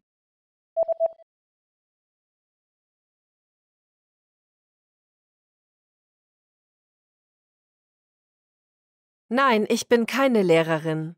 Ich bin Studentin. No, I'm not a teacher. I'm a student. Nein, ich bin keine Lehrerin. Ich bin Studentin. In German, a general rule of thumb is occupation words that end in are feminine, while those that do not are masculine. Lehrer. Lehrerin. If the masculine form contains the word Mann. meaning man, It's usually replaced with the word Frau, meaning woman. Bürokaufmann, Office clerk, male. Bürokauffrau, Office clerk, female. However, some occupations may have two different words for one occupation depending on gender. Krankenpfleger, Nurse, male. Krankenschwester, Nurse, female.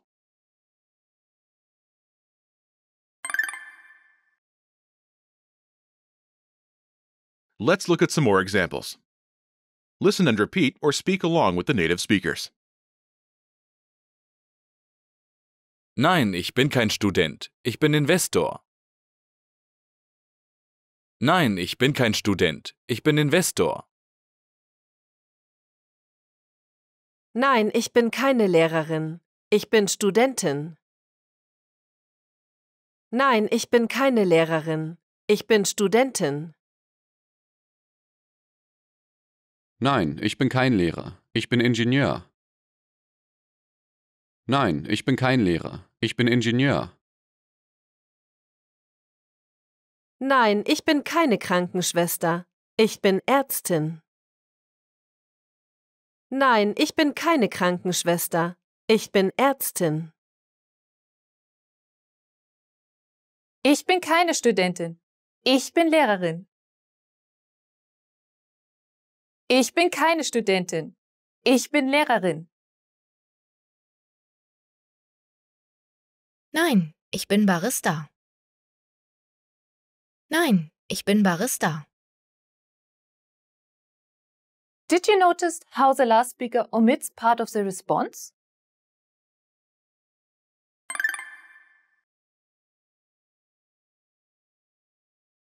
Nein, ich bin Barista. No, I'm a barista. Nein, ich bin Barista. When directly responding to someone's question, it's often possible to omit part of the response. Here, by simply answering Nein, no, there's no need to say, ich bin keine Studentin. I'm not a student. This pattern is, Nein, ich bin actual occupation. no, I'm actual occupation. Remember this pattern. You'll need it for the practice section.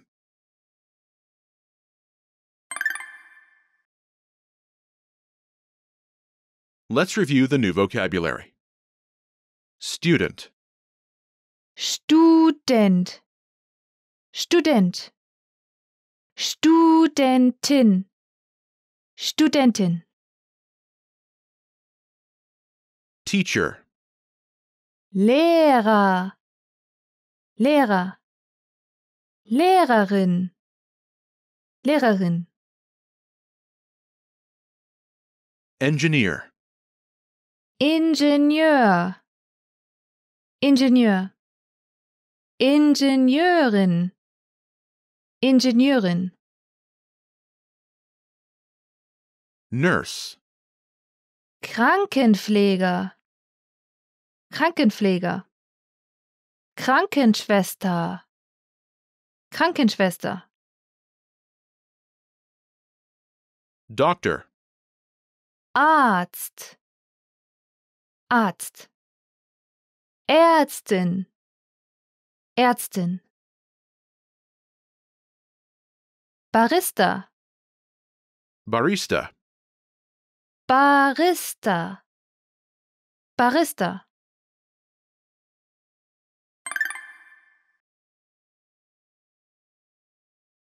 Let's review. Respond to the prompts by speaking aloud, then repeat after me, focusing on pronunciation. Ready? Do you remember the word for a male investor?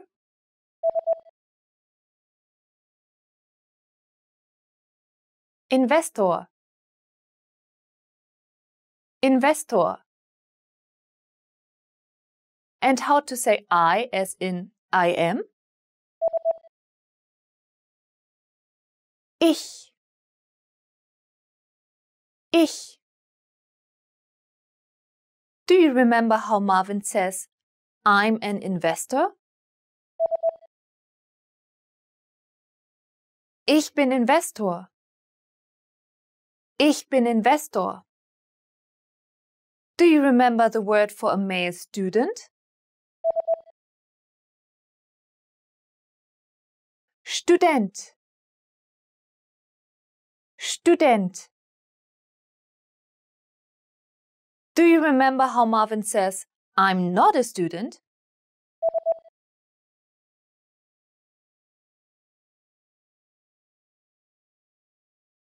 Ich bin kein Student. Ich bin kein Student. And how to say no?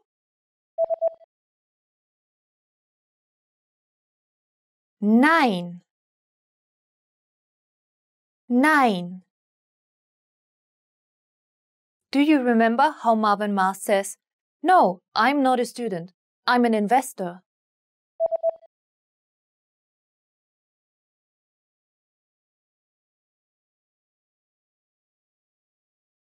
Nein, ich bin kein Student. Ich bin Investor. Nein, ich bin kein Student. Ich bin Investor.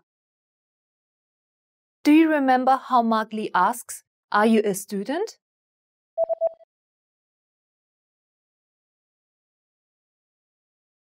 Bist du Student? Bist du Student? Do you remember the word for a female student?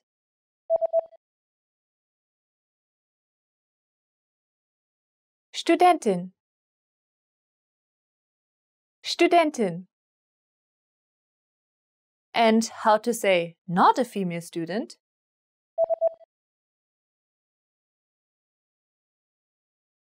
Keine Studentin.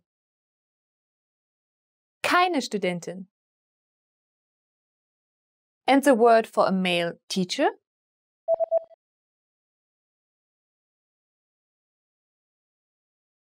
Lehrer. Lehrer. Do you remember the word for a male engineer?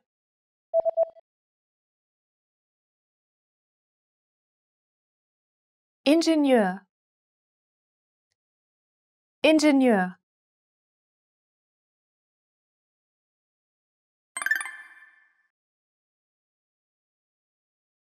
Let's practice. Imagine you're Mark Lee, and you're an engineer. Respond to Marvin's question. Ready? Bist du Lehrer?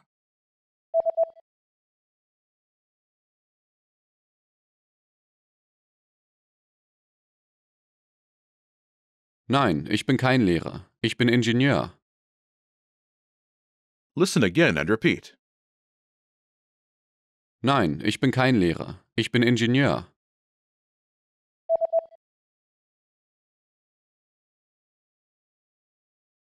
Nein, ich bin kein Lehrer. Ich bin Ingenieur. Let's try another. Imagine you're Katrin Preussler, and you're a teacher. Ready? Bist du Studentin?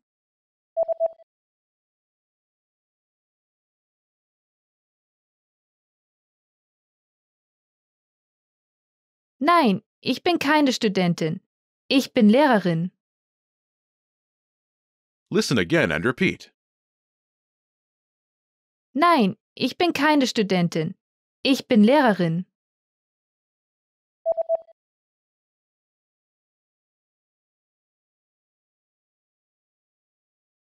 Nein, ich bin keine Studentin. Ich bin Lehrerin. Let's try one more. Imagine you're Emma Eckert, and you're a student. Use the shortened variation pattern. Ready? Bist du Lehrerin?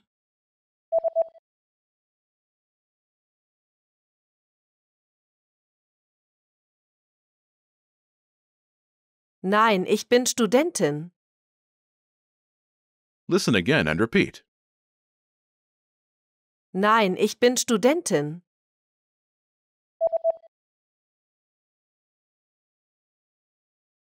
Nein, ich bin Studentin. This is the end of this lesson. Remember, these can-do lessons are about learning practical language skills. What's next? Show us what you can do. When you're ready, take your assessment. You can take it again and again, so try any time you like. Our teachers will assess it and give you your results. Now you know how to talk about your occupation in German. That's all there is to it. Keep practicing and move on to the next lesson.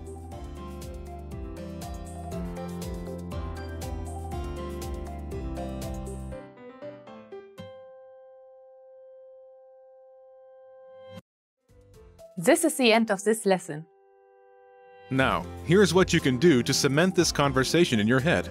Review the conversation with our dialogue tool and lesson transcripts.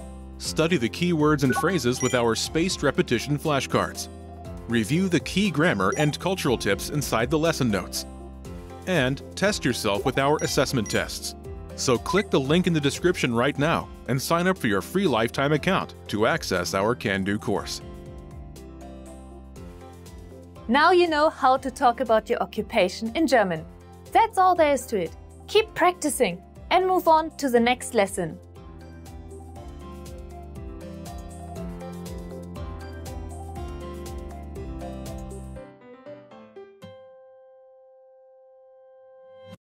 Welcome to Fun and Easy German by GermanPod101.com. Do you know how to describe where you're from in German? You're about to learn this and much more, so keep watching. Hallo, ich bin Anja. Hi everyone, I'm Anja. In this lesson, you'll learn how to introduce yourself and more in German.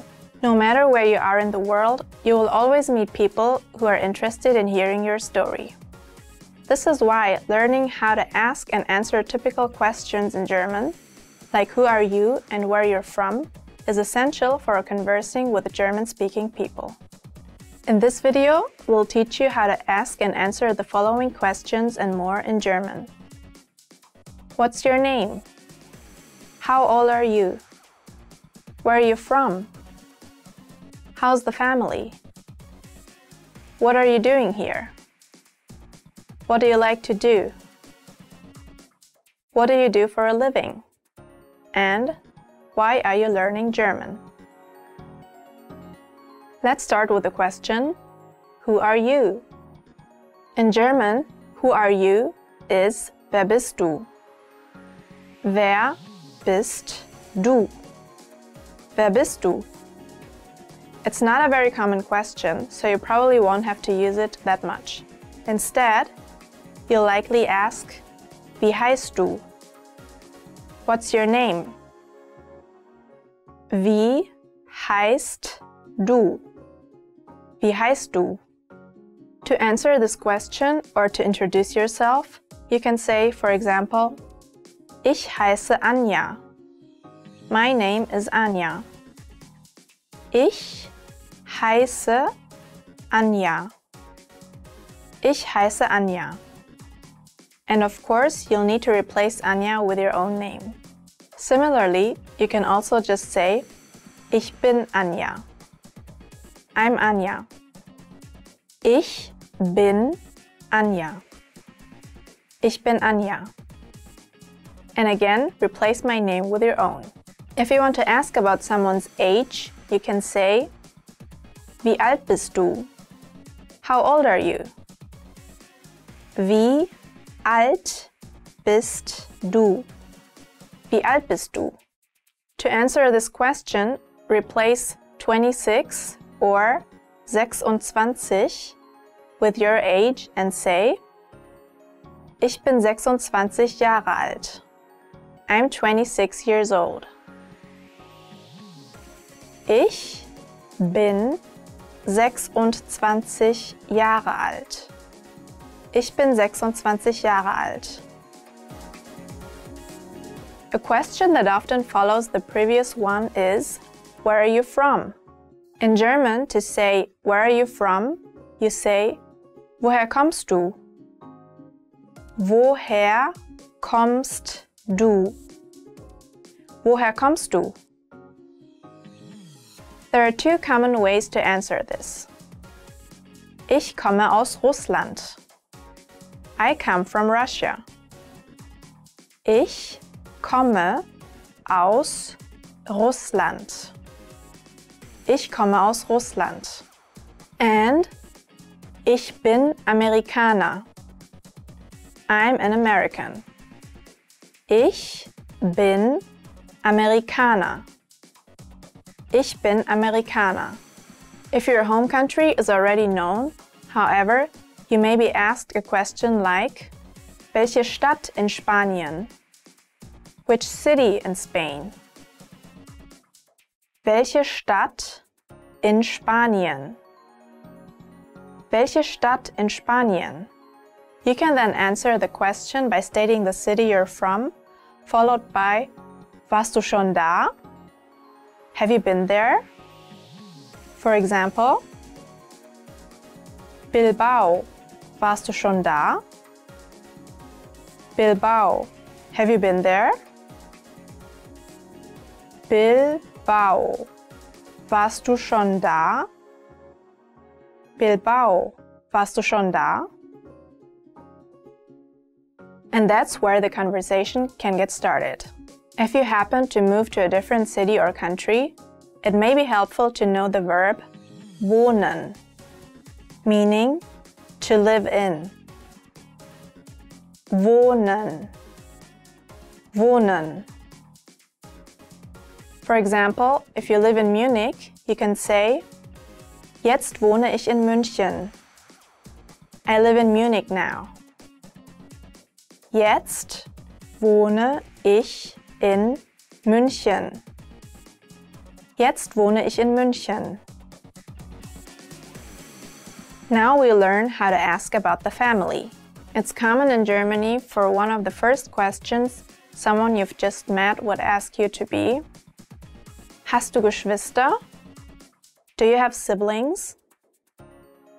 Hast du Geschwister? Hast du Geschwister? And a possible answer is, Ja, ich habe einen Bruder und 2 Schwestern. Yes, I have a brother and 2 sisters. Ja, ich habe einen Bruder und 2 Schwestern. Ja, ich habe einen Bruder und 2 Schwestern. You may also want to talk about your family members as well. You can say, for example, Meine Mutter ist Juristin. My mother is a lawyer. Meine Mutter ist Juristin. Meine Mutter ist Juristin. Or, Meine Schwester wohnt in Ungarn. My sister lives in Hungary. Meine Schwester wohnt in Ungarn. Meine Schwester wohnt in Ungarn. Next, let's learn how to say, What are you doing here? When translated into German, what are you doing here is, Was machst du hier? Was machst du hier? Was machst du hier? If you're a traveler, a good idea is to share the length of your stay in that city and ask for some recommendations. You can say, Ich bin hier im Urlaub, which means I'm here on vacation. Ich bin hier im Urlaub. Ich bin hier im Urlaub. And then say something like, Ich bin nur für ein paar Tage hier. I'm just here for a couple of days. Ich bin nur für ein paar Tage hier. Ich bin nur für ein paar Tage hier. And remember, as you're being asked different things, you can always kindly return the question by saying, Und du? And you? Und du?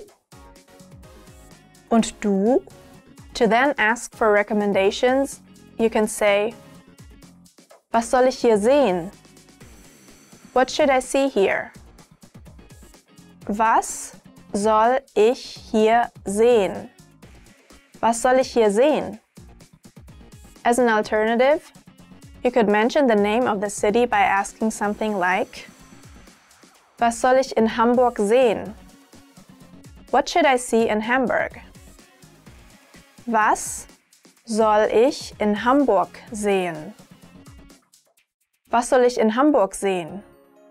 This is a great way to keep the conversation going and maybe even find out about some cool local spots. If you feel like sharing your profession in German, the following question will surely come in handy.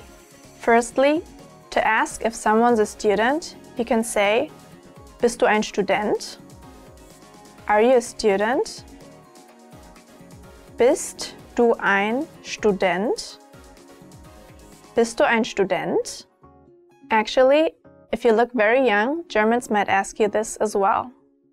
An important point to note, however, is that Student for men or Studentin for women in German is used exclusively for university students. Younger students are instead referred to as Schüler for boys and Schülerin for girls. But there are two more ways of asking if someone's a student. You could also say, Studierst du? Do you study? Studierst du? Studierst du? Or if the person seems to be younger, Gehst du noch zur Schule?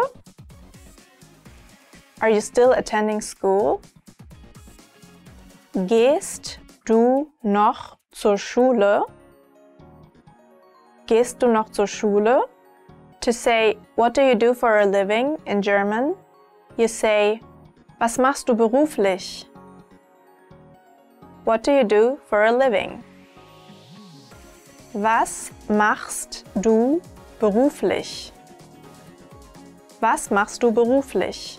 The answer to this question is simple, but there is something you need to be careful about. Normally, the sentence structure of German is the same as that of English. In particular, you're able to translate word for word. For example, ich bin ein Mann. I am a man. Ich bin ein Mann. Ich bin ein Mann. But when it comes to occupations, the article ein, eine is dropped entirely. You would therefore say, for example, ich bin Schriftsteller. I am a writer. Ich bin Schriftsteller. Ich bin Schriftsteller. Since every job title in German has a male and female version, though, women would instead say, ich bin Schriftstellerin. I am a writer. Ich bin Schriftstellerin. Ich bin Schriftstellerin. If you don't want to talk about your position, you can just say the name of your company. In German, we use the preposition bei for saying you work at so-and-so company. For example, ich arbeite bei Google. I work at Google. Ich arbeite bei Google. Ich arbeite bei Google. Another question you should know how to ask is, what do you like to do? Was machen Sie gerne? What do you like to do? Was machen Sie gerne? Was machen Sie gerne? If you like to study languages, you can then answer this question with, ich lerne gern Sprachen. I enjoy learning languages. Ich lerne gern Sprachen. Ich lerne gern Sprachen. Without a doubt, you'll get people asking about just how far you've taken that interest. They might ask, wie viele Sprachen sprichst du? How many languages do you speak? Wie viele Sprachen sprichst du? Wie viele Sprachen sprichst du? You can then answer this question with, for example, ich spreche Englisch, Polnisch, Arabisch und ein bisschen Deutsch. I speak English, Polish, Arabic and a little German. Ich spreche Englisch, Polnisch, Arabisch und ein bisschen Deutsch. Ich spreche Englisch, Polnisch, Arabisch und ein bisschen Deutsch. You might also hear someone's language ability described with the verb beherrschen. Sie beherrscht 6 Sprachen fließend. She speaks 6 languages fluently. Sie beherrscht 6 Sprachen fließend. Sie beherrscht 6 Sprachen fließend. It's a pretty formal verb and it implies a great mastery over the languages. If you have other interests aside from learning new languages, you could answer with, for example, Ich besuche Kunstmuseen gern. I like going to art museums. Ich besuche Kunstmuseen gern. Ich besuche Kunstmuseen gern. The sentence structure used here is an easy way to describe something that you like to do. Just say what you do, such as I go to museums, and then add the word gern to express that doing so is enjoyable. Another way to do this is by using the verb mögen, or to like, combined with a noun form of the activity. Here's an example. Ich mag Fotografie. I like photography. Ich mag Fotografie. Ich mag Fotografie. And lastly, something a native speaker will always ask you: Why are you learning German? Warum lernst du Deutsch? Why are you learning German? Warum lernst du Deutsch? Warum lernst du Deutsch? There are, of course, different reasons as to why you want to learn the German language.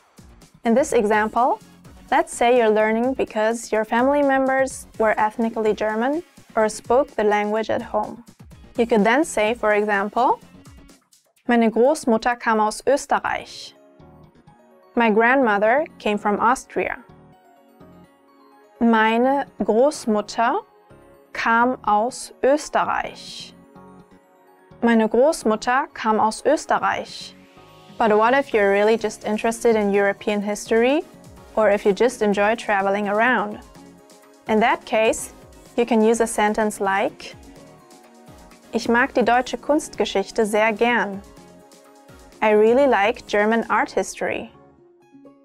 Ich mag die deutsche Kunstgeschichte sehr gern. Ich mag die deutsche Kunstgeschichte sehr gern.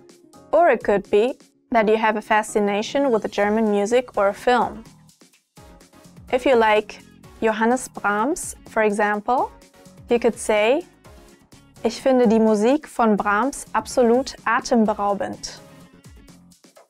I find the music of Brahms absolutely breathtaking. Ich finde die Musik von Brahms absolut atemberaubend. Ich finde die Musik von Brahms absolut atemberaubend. All of these are valid answers. Many people may also want to know how long you've been studying German. The typical way of asking would be Wie lange lernst du schon Deutsch? How long have you been learning German? Wie lange lernst du schon Deutsch? Wie lange lernst du schon Deutsch? You could then answer with, for example, ein bisschen mehr als ein Jahr. A little more than a year. Ein bisschen mehr als ein Jahr. Ein bisschen mehr als ein Jahr. Although it might sound a bit rude in English, German speakers might then reply with Dafür sprichst du sehr gut. Then you already speak very well. Dafür sprichst du sehr gut. Dafür sprichst du sehr gut. Try to remember that this is just a compliment, and it is usually not seen as rude by Germans. And that's it! You now know enough to confidently introduce yourself in German. In this lesson, you learned the German translations and proper usage of the questions: What's your name? How old are you? Where are you from? How's the family? What are you doing here? What do you do for a living? What do you like to do? And why are you learning German? Want to learn German fast with PDF cheat sheets? You can get cheat sheets for all kinds of topics: travel, hobbies, love, and much more. And you learn all of the must-known words and phrases for each. Click the link in the lesson description and sign up for a free lifetime account to get them. That's it for today. See you next time. Bis bald wieder.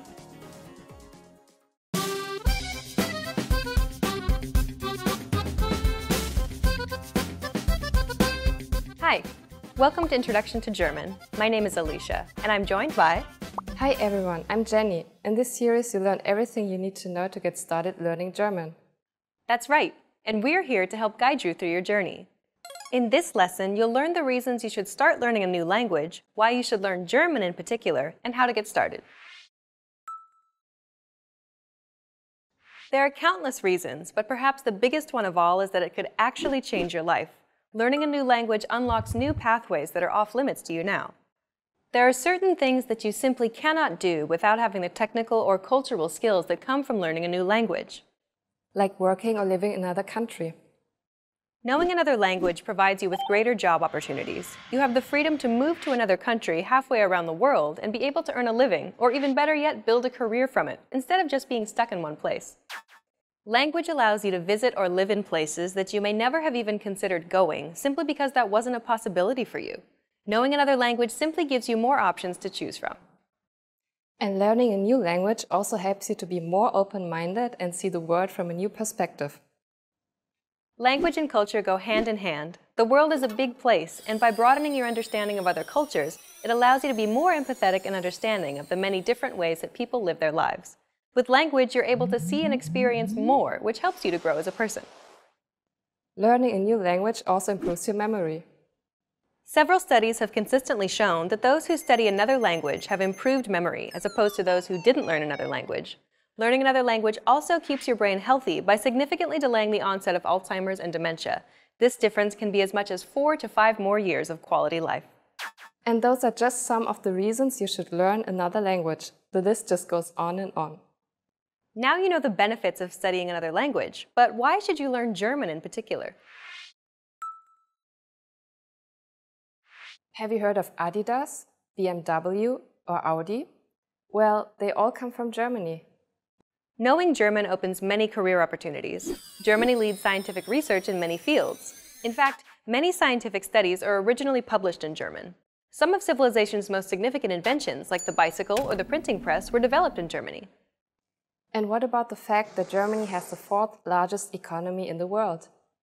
Germany has the largest economy in the European Union. Germany is renowned for its high-quality craftsmanship and engineering. German car makers take up a large percentage of the global automobile market. Volkswagen, Daimler, and BMW alone make up 1/5 of the entire automobile industry worldwide.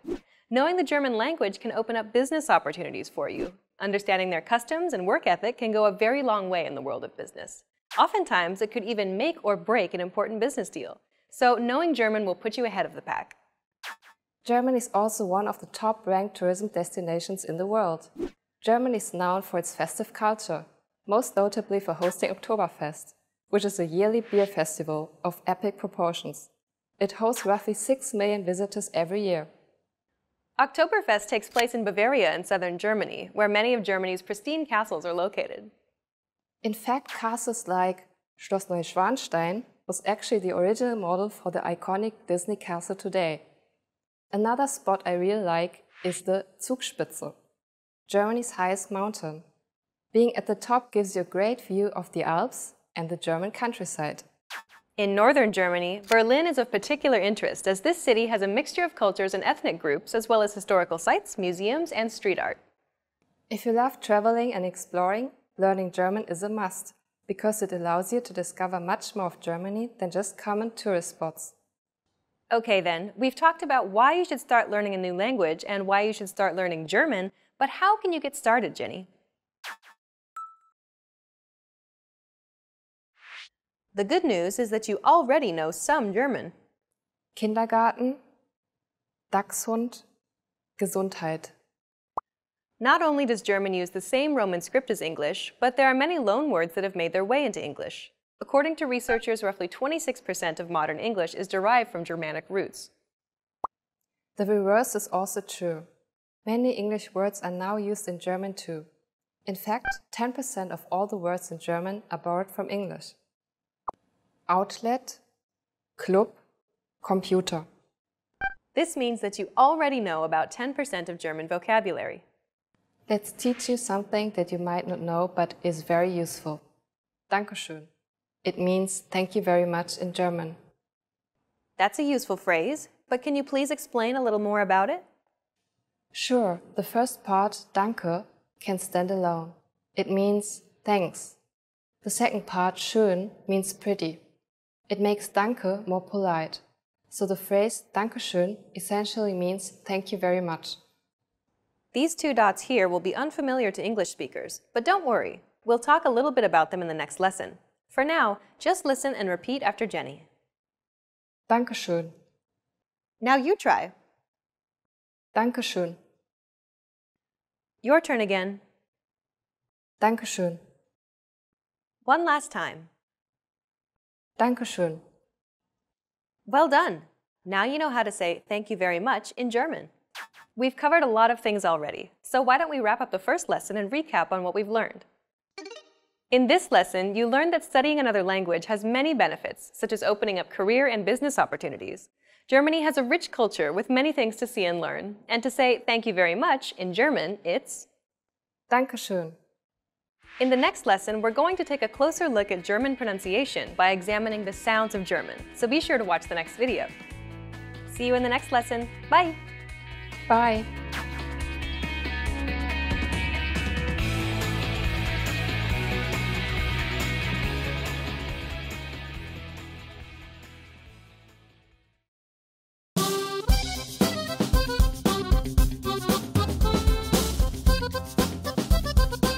Hi!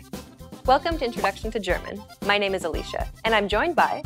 Hi everyone, I'm Jenny. In this lesson, you'll learn the basics of German pronunciation. German uses the exact same letters as English. It also uses one extra character and has unique markers which look like two dots appearing over some vowels. But let's try not to focus and rely on the German letters too much. Let's focus on the sounds. There are a total of 28 consonant sounds and 17 vowel sounds in German. The good news is that most of these sounds are identical to English. A, E, I, O, U. As you heard, these vowels don't sound that different from English. One thing to note, though, is that German vowels are pronounced much more clearly than English. We also have more vowel sounds than English. So that's why it's very important that we pronounce them clearly. Unlike English, we try to maintain a constant pitch from start to finish without tapering off. A, E, I, O, U. Some vowel sounds will be unfamiliar to you. Some vowels such as A, O, and U can have two dots over them. We call these dots Umlaute. They indicate a change in the original pronunciation of the vowel. Compare the following pairs of vowels. A, Ä, O, Ö, U, Ü. The vowels with the two dots over them are essentially a combination between the vowel and the E sound. Sometimes they're represented as AE, OE, or UE. Now let's take a look at German consonants. Like vowels, German consonants are predominantly similar to English. B, D, F. Other consonant sounds, however, may be a little more challenging. Rost, Rübe, Schmarrn. These are the sounds that you need to focus on perfecting. Okay, let's move on. Some consonants in German aren't actually pronounced as they look to an English speaker. Let's take a look at some of these letters. The German V isn't pronounced like an English V, but as an F sound. So both V and F in German are pronounced as an F sound. Vogel, Fett. The German W, on the other hand, is pronounced like a V sound. Wasser, Wagen. German is also notorious for its Ich and Ach sounds. The German CH isn't pronounced like the CH in church. Ich, Licht, Recht. It could also be pronounced another way. Wach, Dach, noch. The former is pronounced closer to the front of the mouth, while the latter is pronounced at the back of the mouth. Next is the SCH. This one is actually pronounced like the sh in sheet. Schmal, schnell, Schlaf. Now that you have gained a better understanding of German sounds, let's take a closer look at some common mistakes and how to fix them. We mentioned before that English speakers do not maintain the pitch of the vowel throughout.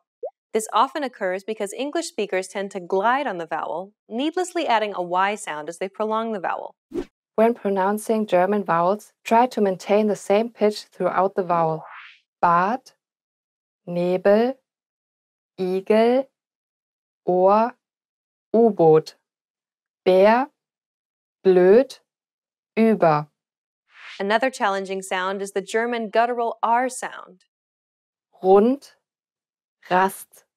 You want to produce the sound at the back of your throat, as if you're gargling water. Try it. R, R. Well done! In this lesson, you were introduced to German pronunciation. You learned that English and German share a lot of similar consonant and vowel sounds. You also learned that German vowels are pronounced evenly throughout. And in this lesson, you were introduced to some unfamiliar German sounds and the common mistakes that learners make. We've covered only the basics of German pronunciation. If you're interested in learning more, check out our entire course titled The Ultimate Guide to German Pronunciation. In that course, we cover and break down every single sound in the German language, showing you mouth and tongue positioning and giving you tips to help you perfect your German pronunciation. In the next lesson, we'll introduce you to the basics of German grammar, where you'll learn about German word order and how to build basic sentences in German.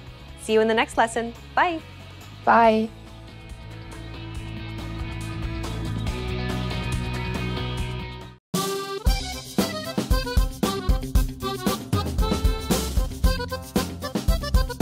Hi! Welcome to Introduction to German. My name is Alicia, and I'm joined by... Hi everyone, I'm Jenny. In this lesson, you'll learn the basics of German grammar. Word order refers to the order in which words are structured to form a sentence in a given language. Consider the English sentence, I ate an apple. But first, let's remove the article an here for simplicity, so we're just left with I ate apple.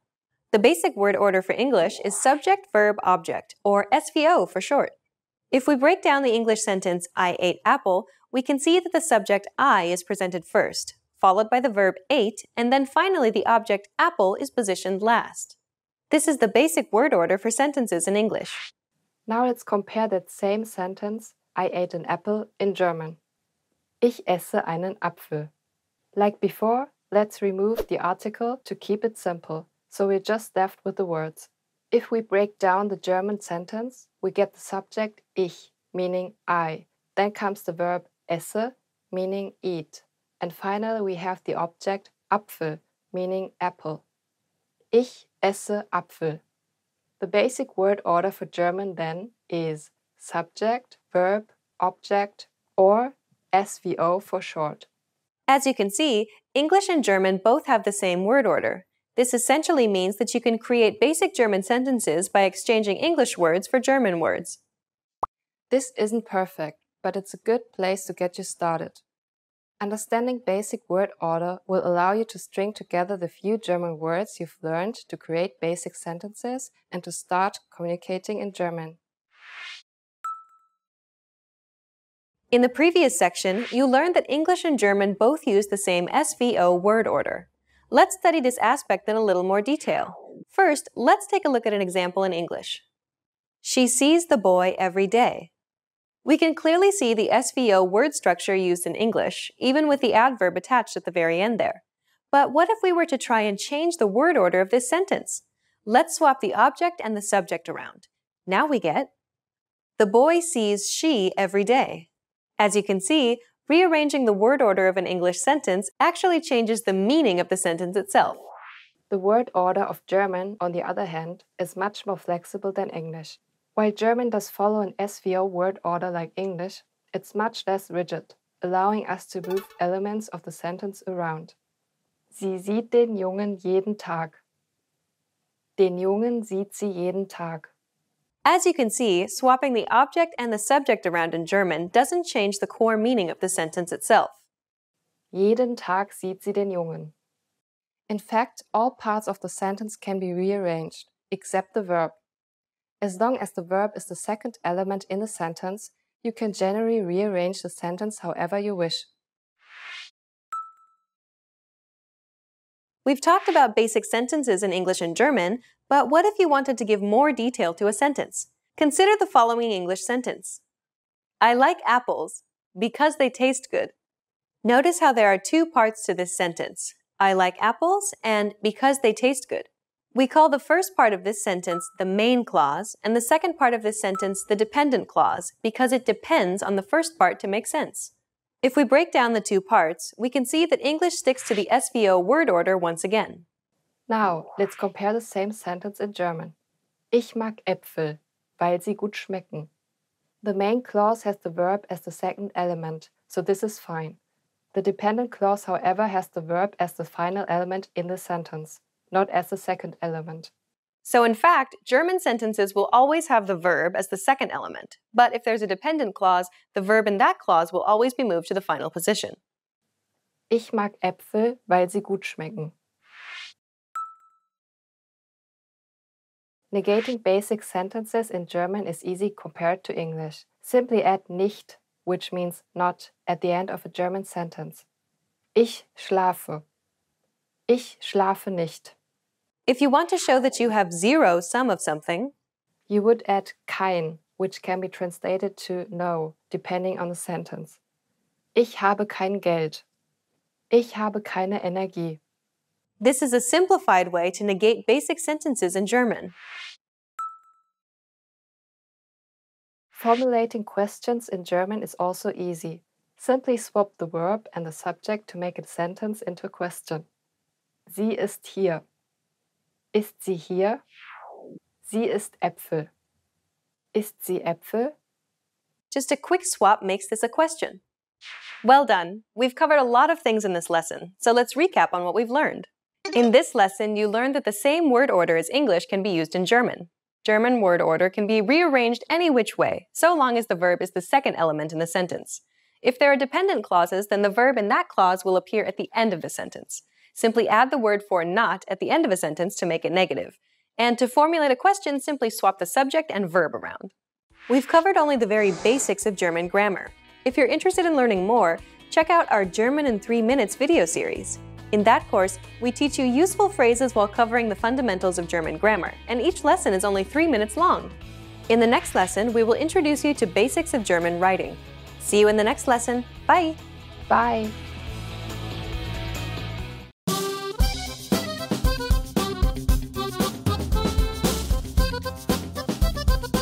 Hi! Welcome to Introduction to German. My name is Alicia, and I'm joined by... Hi everyone, I'm Jenny. In this lesson, you'll learn the basics of German writing. German uses the exact same alphabet as English from A to Z. However, it also uses a special character. This character is called sharp S or scharfes S in German. It isn't considered a distinct letter in German though. Spaß, Maß. Similarly, some additional markers represented by 2 dots can appear over 3 vowels. We call these Umlaute. Ä, Ö, Ü. The Umlaute are used to signal a vowel combination. They are essentially a combination between the vowel plus the vowel E. Äpfel. Öl. Ü, über. They can also be represented as AE, OE, and UE. These are common alternatives that are understood by every German speaker. Sometimes German spelling can be a challenge for English learners. There are a few words that are pronounced the same as English, but are however spelled differently. Let's take a look at some of the most common spelling issues. German uses the same sh sound as in the English ship. However, it isn't spelled sh, but sch in German. Schuh, Schiff. So whenever you see sch in German, know that it's pronounced sh. Words beginning with st or sp are pronounced with the sh sound too, but this only applies to words beginning with st and sp in German. Stein, Sport. Remember, this only applies to words beginning with st and sp. The letters v, f, and ph are all pronounced as an f sound in German. Laufen, vergessen, Philosophie. Even though they're spelled differently, they're all pronounced with the same f sound. Capitalization in German is similar to that of English, but a lot more. We capitalize at the beginning of each sentence, days of the week, months of the year, names, countries. Almost everything that is capitalized in English is also capitalized in German. One big difference, however, is that German capitalizes all nouns. Compare the following sentences. Der Hund und die Katze gingen aus dem Haus heraus, den Weg hinunter bis zur Garage. The dog and cat went out of the house, down the path to the garage. Dog, cat, house, path, and garage aren't capitalized in English. But the equivalent words Hund, Katze, Haus, Weg, and Garage are capitalized in German because they're all nouns, and all nouns in German are capitalized. German also capitalizes verbs that are used as nouns. Compare the following. Das Zuhören, das Sprechen, das Lesen und das Schreiben sind alle entscheidend beim Lernen. Listening, speaking, reading, and writing are all important when learning. Notice how the equivalent words zuhören, sprechen, lesen, schreiben, and lernen are all capitalized. So remember, all nouns in German are capitalized. There is but one exception to the rule. The word for I isn't capitalized in German. Schenkt mir Rosen, weil ich sie gerne mag. He gave me roses because I like them. Notice how ich isn't capitalized. All nouns except I are capitalized in German. A special quirk of German is the length of words. German words are, on average, longer than English words due to their tendency of forming compound words. English usually limits compounding to 2 words, such as snowman or baseball. There's no such limit in German, however. Take the word for speed limit, for example. Höchstgeschwindigkeitsbegrenzung. If we break it down, we'd get Höchst meaning highest, Geschwindigkeits meaning speed, and Begrenzung meaning limit. And just for fun, the longest officially approved word in German is Donau-Dampf-Schifffahrts-Elektrizitäten-Hauptbetriebswerk-Bau-Unternehmer-Beamtengesellschaft. That's a mouthful. Okay, let's recap what we've learned. In this lesson, you learned that German uses the exact same alphabet as English. There are 4 additional characters in use, although they aren't recognized as distinct letters. You also learned that there are some tricky consonant and consonant clusters you need to look out for. You then learned that all nouns except for I are capitalized in German. And finally, there is no limit to how many words you can compound in German. In the next lesson, you'll be entering German Boot Camp, where you'll learn some useful beginner phrases to get you speaking German right away. See you in the next lesson. Bye! Bye!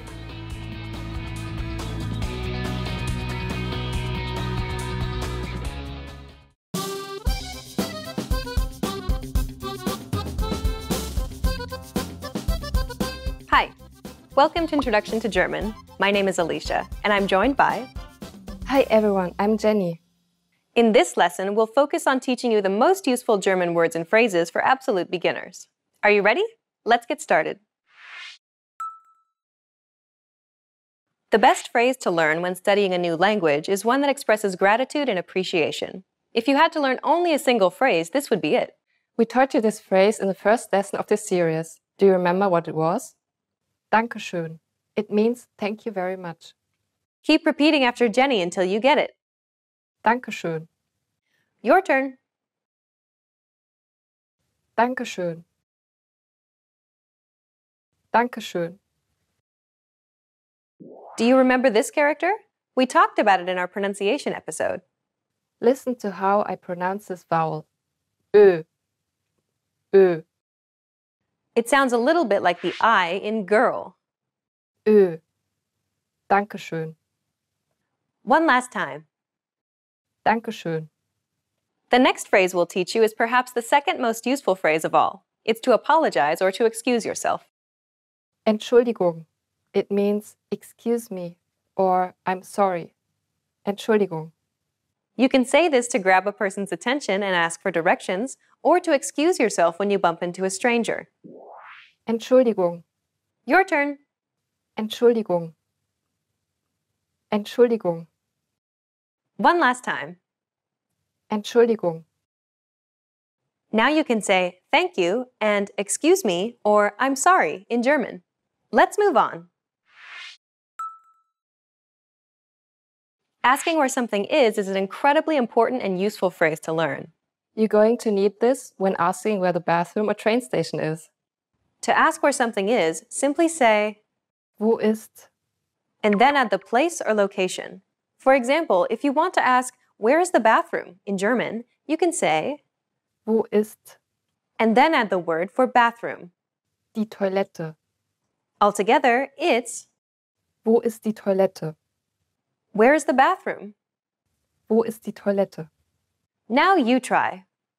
Wo ist die Toilette? One last time. Wo ist die Toilette? The train station is, Der Bahnhof. Start with where is, Wo ist? And then add train station. Der Bahnhof. Altogether, it's, Wo ist der Bahnhof? Try saying it yourself. Wo ist der Bahnhof? One last time. Wo ist der Bahnhof? Try asking where the hotel is. If the hotel in German is, Das Hotel. What would where is the hotel be in German? The answer is, Wo ist das Hotel? You ask where anything is simply by saying, Wo ist? And then adding the place or location. Wo ist die Toilette? Wo ist der Bahnhof? Wo ist das Hotel? The words die, der, and das roughly translate to the in English. Their usage changes based on the type of noun you're using. Each noun in German is classified in 3 different ways, as masculine, feminine, or neuter. These classifications are specified in nearly all German dictionaries. Toilette is inherently a feminine noun in German. For female nouns, we use die. Bahnhof is a masculine noun. We use der for masculine nouns. And hotel is considered a neuter noun. We use das for neuter nouns. In this final episode, you learned how to say thank you very much, excuse me, I'm sorry, and to ask where something is in German. And in this series, we introduced you to the basics of German pronunciation, grammar, writing, and more. Let's conclude with some parting advice from Jenny and listen to some of her tips on how to learn German from a native German perspective.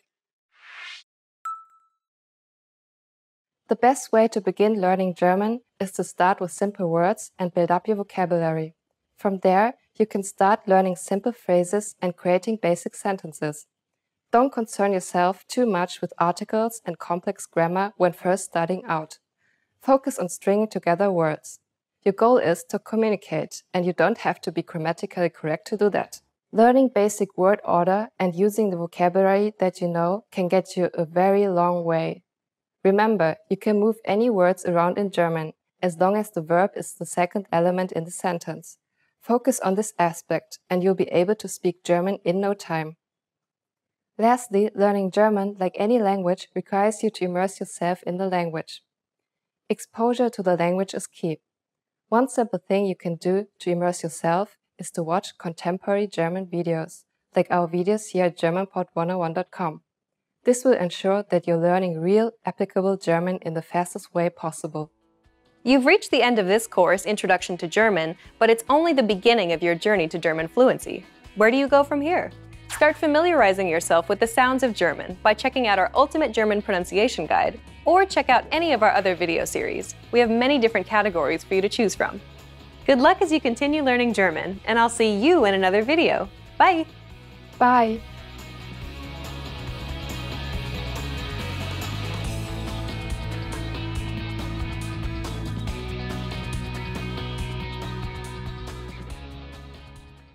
Want to master grammar so you can speak properly, express yourself better, and understand more? In this video, I'll show you how to master grammar with our lessons and learning program. Let's begin. Number 1. Listen to the lesson conversations and explanations. In every lesson, you learn a conversation. Then, our teachers break down every word and grammar rule. So you're actually learning grammar rules in the context of conversations, and you can easily see how they're used. Once you're done, review the conversation again and again to remember what you've learned. Number 2. Read the bonus explanations and tutorials. With the lesson notes, you get extra grammar explanations and examples that are not presented in the lesson. After you're done with the lesson, read the lesson notes for extra review. You can even save them as PDFs so that you can access them anytime. Number 3. Leave a comment on the lesson. Once you've learned a grammar point, be sure to use it. Leave a comment in the comments section. Write some example sentences for practice. Our teachers will review your comment and give you feedback. Number 4. Unlock even more grammar lessons. If you want to find all of the grammar lessons available, visit our lesson library. Under Category, choose Grammar. You'll get all of the pathways and lessons dedicated to helping you learn and master sentence patterns and grammar points. So, if you're ready to finally learn a new language the fast, fun, and easy way, sign up for your free lifetime account by clicking on the link in the description. Signing up takes less than 30 seconds, and you'll start speaking from your very first lesson. If you enjoyed these tips, hit the like button, share it with anyone who's trying to learn a new language, and subscribe to our channel. We release new videos every week. I'll see you next time. Bye!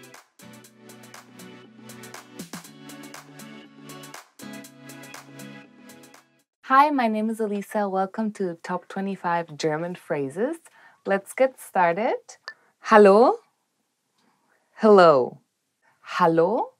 Hello. It's usually used between friends, and usually you add Hallo, wie geht's? It's hello, how are you?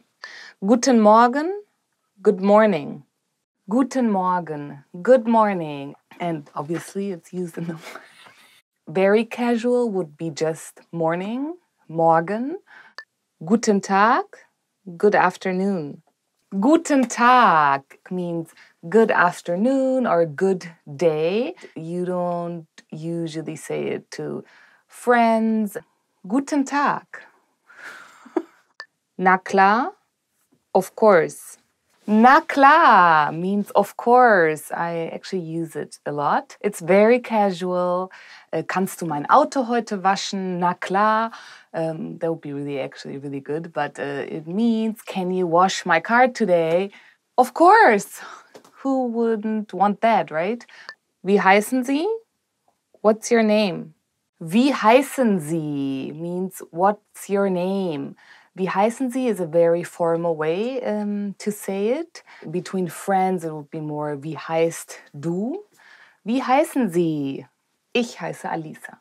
What's your name? My name is Elisa. Ich bin. I am. Ich bin heute gut drauf. I am in a really good mood today. Ich bin im Urlaub.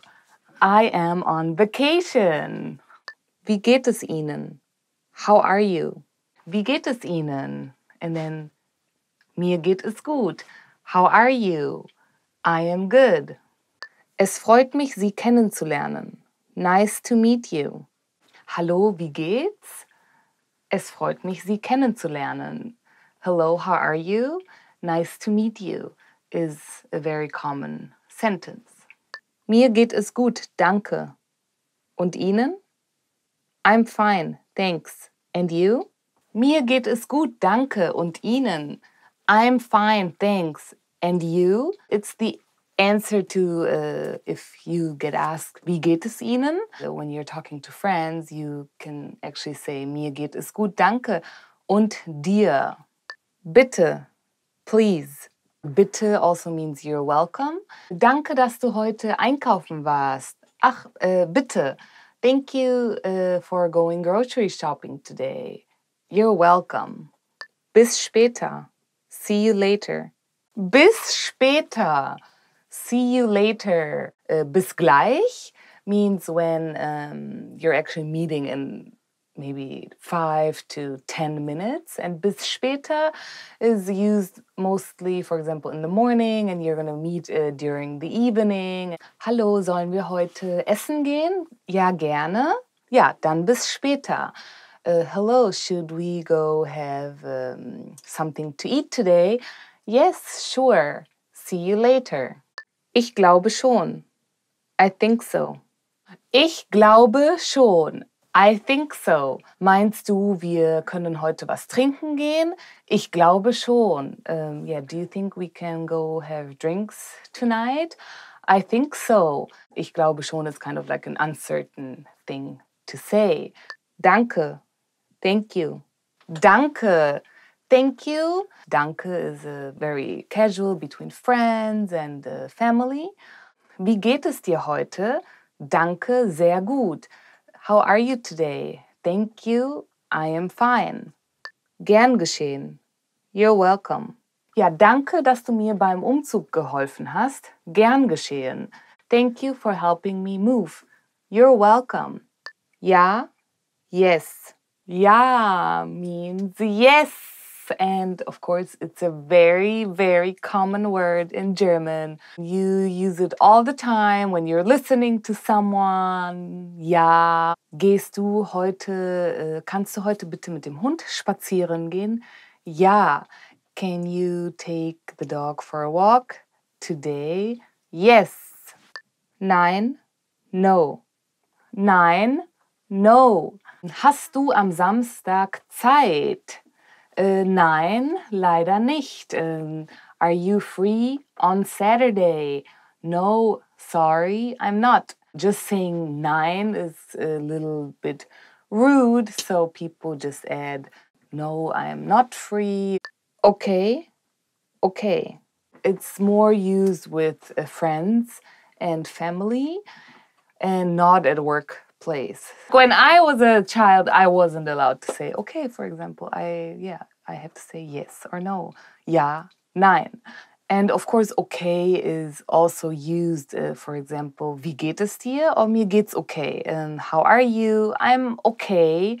Kannst du mir vielleicht eine Kamera heute ausleihen? Okay.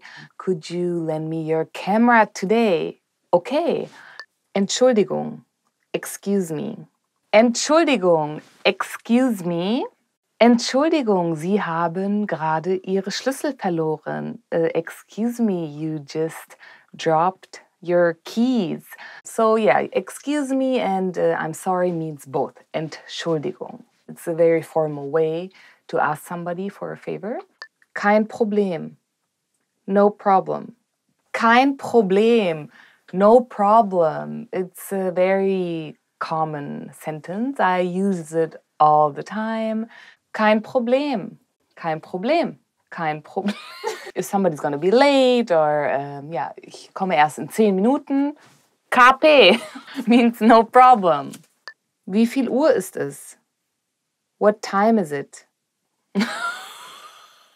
Yes, obviously, when you want to know the time, you ask this, and it's used at work. It's neither formal or casual. You can use it with friends. You're in the city and you forgot your watch.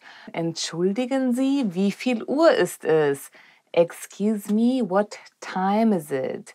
It's a very common phrase and used everywhere. Einen Moment bitte. One moment, please. You bought something and you want to return it. Entschuldigen Sie, ich würde gerne etwas zurückschicken.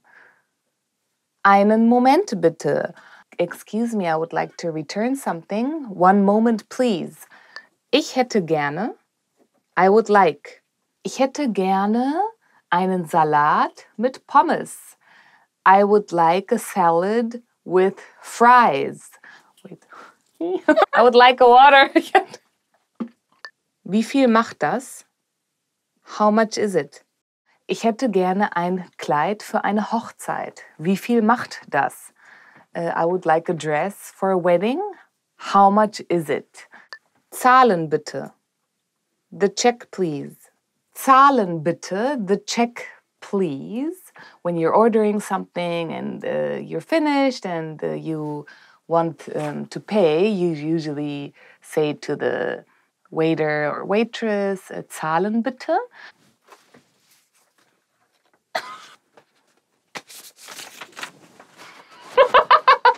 Hilfe, help.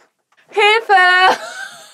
Help! Hilfe, like help, is when you're in need of something or you can't do it by yourself. You scream or you say, Hilfe! Ja, ich bräuchte Hilfe heute Abend. I need help tonight. Thank you for watching. Today we did the top 25 German phrases. Don't forget to subscribe. See you soon. Bye. We're done? Cut.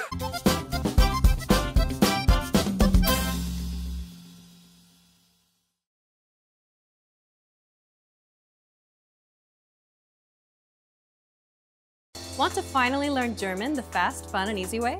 In this video, I'll show you the top 10 ways to get started. So let's begin. Number 1, take your very first lesson. Access any audio or video lesson on GermanPod101.com and just press the play button to get started. Don't have an account? Don't worry. Just go to the sign up page to create an account. It takes less than 30 seconds and it's free. We have thousands of audio and video lessons covering a variety of topics like grammar, pronunciation, listening, and reading. Just click on the play button on any lesson and start learning. Number 2, read along with the lesson. You can read along with the lesson notes or lesson transcript. These come with every lesson. The lesson notes provide you with the dialogue for the scene taught in the lesson, along with translations, a more in-depth explanation of the grammar and culture, and even vocab and sample sentences. The lesson transcript is the full word-for-word transcript of everything you hear in the lesson. And the Dialogue Study tool provides you with the audio for the lesson dialogue, along with the translations. Number 3, shadowing. Shadowing is a tested learning technique where you repeat what you hear. This is a great way to start speaking in minutes and practice speaking in general. If you're listening along with the lesson audio or dialogue, be sure to shadow along the way. Number 4, use the Dialogue Study tool to master the conversation. Here, you get the line-by-line breakdown of the conversation demonstrated in the lesson. Listen and repeat until you've mastered each line. Do this until you've mastered the entire conversation.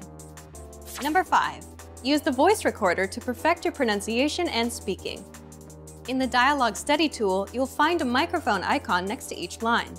Click on it to record your voice. Then, compare it with the native speakers. Listen and adjust your pronunciation until you match that of the native speaker.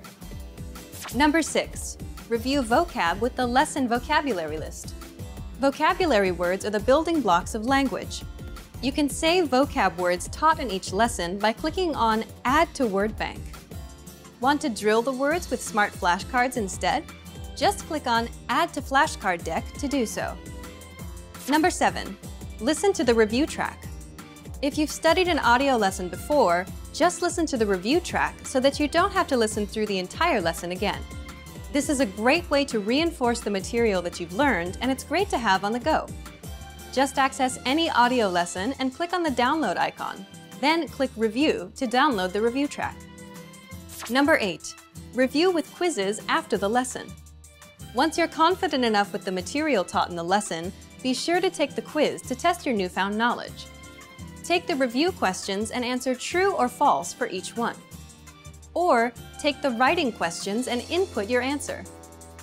Remember to check the answers by clicking on the Check Answers button.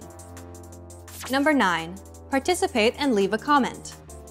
the best way to master what you've learned is to use it. Join the community of learners by leaving a comment below at the end of every lesson. Our dedicated teachers will check your responses to correct you on any mistakes or provide you with helpful study tips and advice. And finally, number 10, move on to the next lesson. Done with a lesson? Mark the lesson as complete. You can see your overall learning progress on your dashboard. If you particularly enjoyed the lesson, mark the lesson as favorite so that you can come back to it later at any time. Click on the forward arrow to move on to the next lesson and continue learning. If you enjoyed these tips, hit the like button, share it with anyone who's trying to learn German, and subscribe to our channel. We release new videos every week. Remember, you can sign up to GermanPod101.com by clicking on the link in the description. Sign up takes less than 30 seconds, and it's free. I'll see you next time. Bye!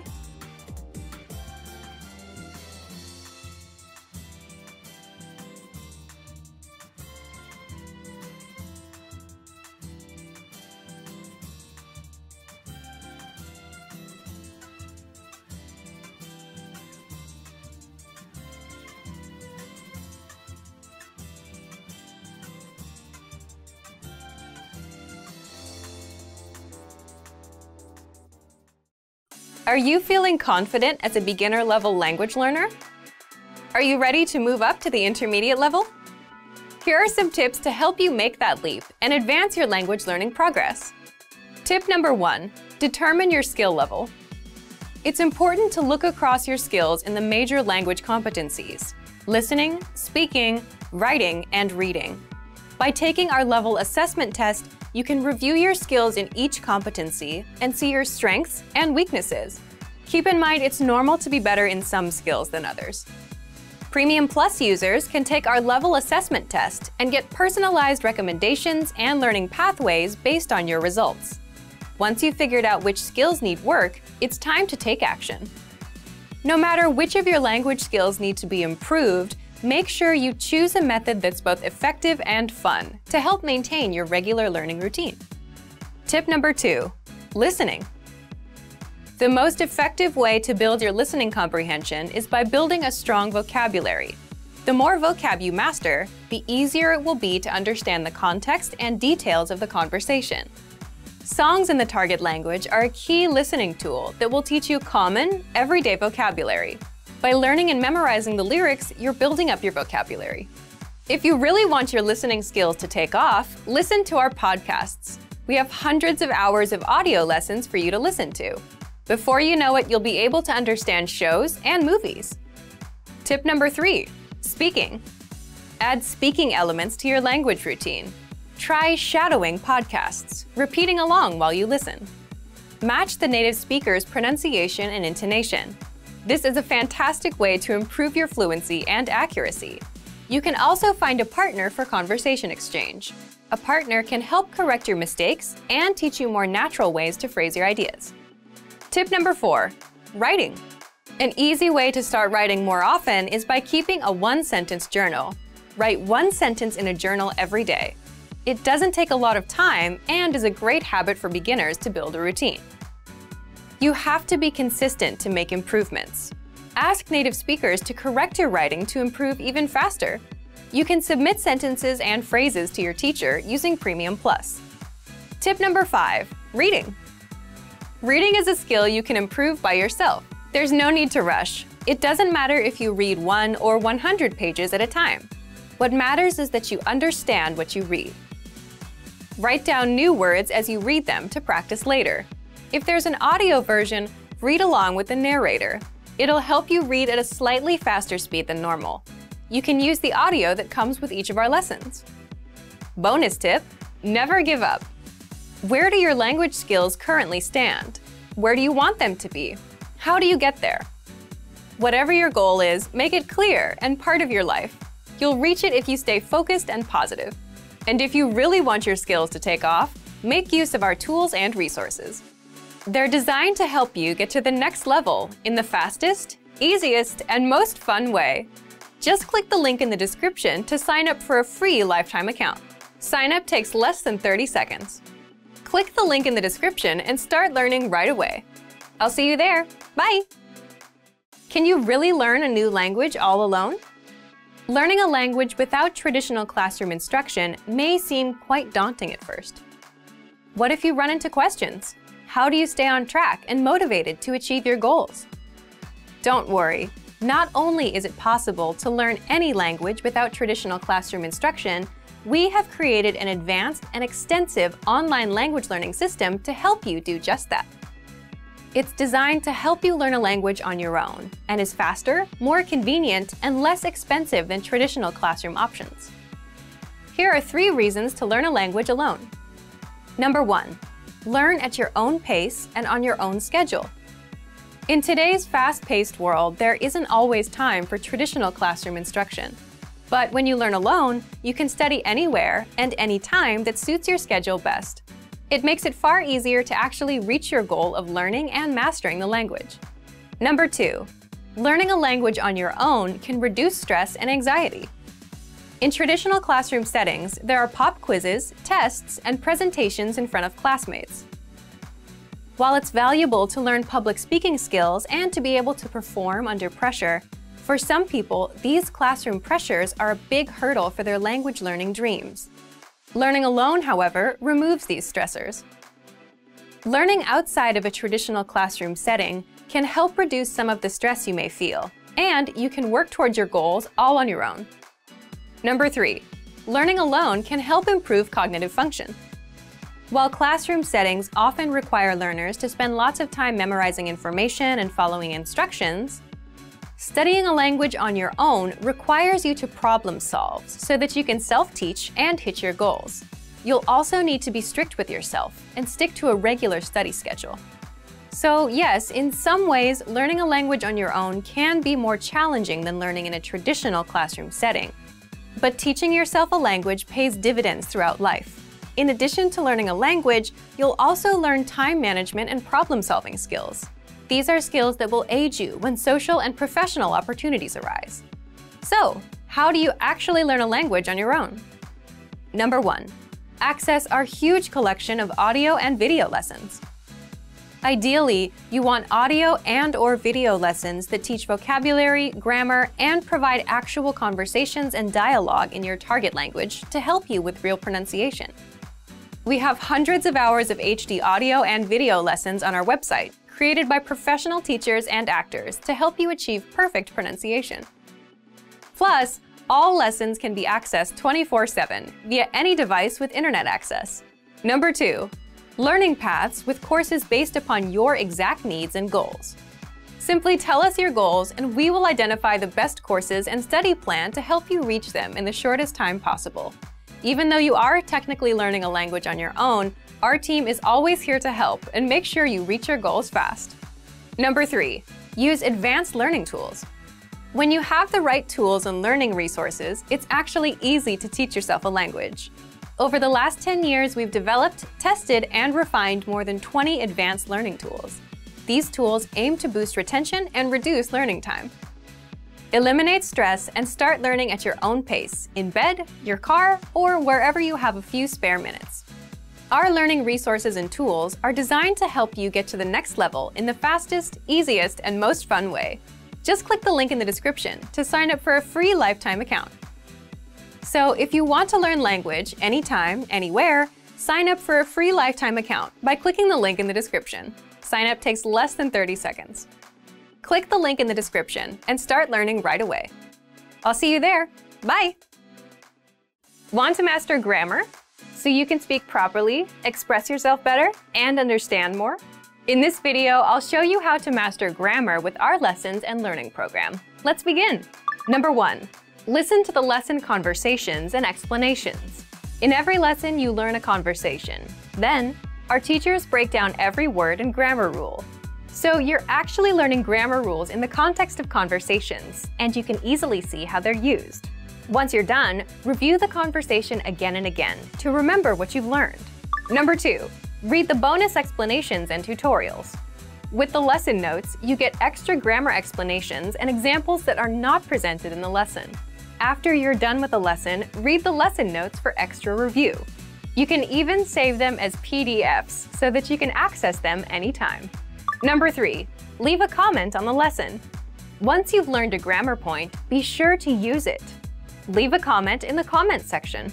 Write some example sentences for practice. Our teachers will review your comment and give you feedback. Number 4, unlock even more grammar lessons. If you want to find all of the grammar lessons available, visit our lesson library. Under Category, choose Grammar. You'll get all of the pathways and lessons dedicated to helping you learn and master sentence patterns and grammar points. So, if you're ready to finally learn a new language the fast, fun, and easy way, sign up for your free lifetime account by clicking on the link in the description. Signing up takes less than 30 seconds, and you'll start speaking from your very first lesson. If you enjoyed these tips, hit the like button, share it with anyone who's trying to learn a new language, and subscribe to our channel. We release new videos every week. I'll see you next time. Bye!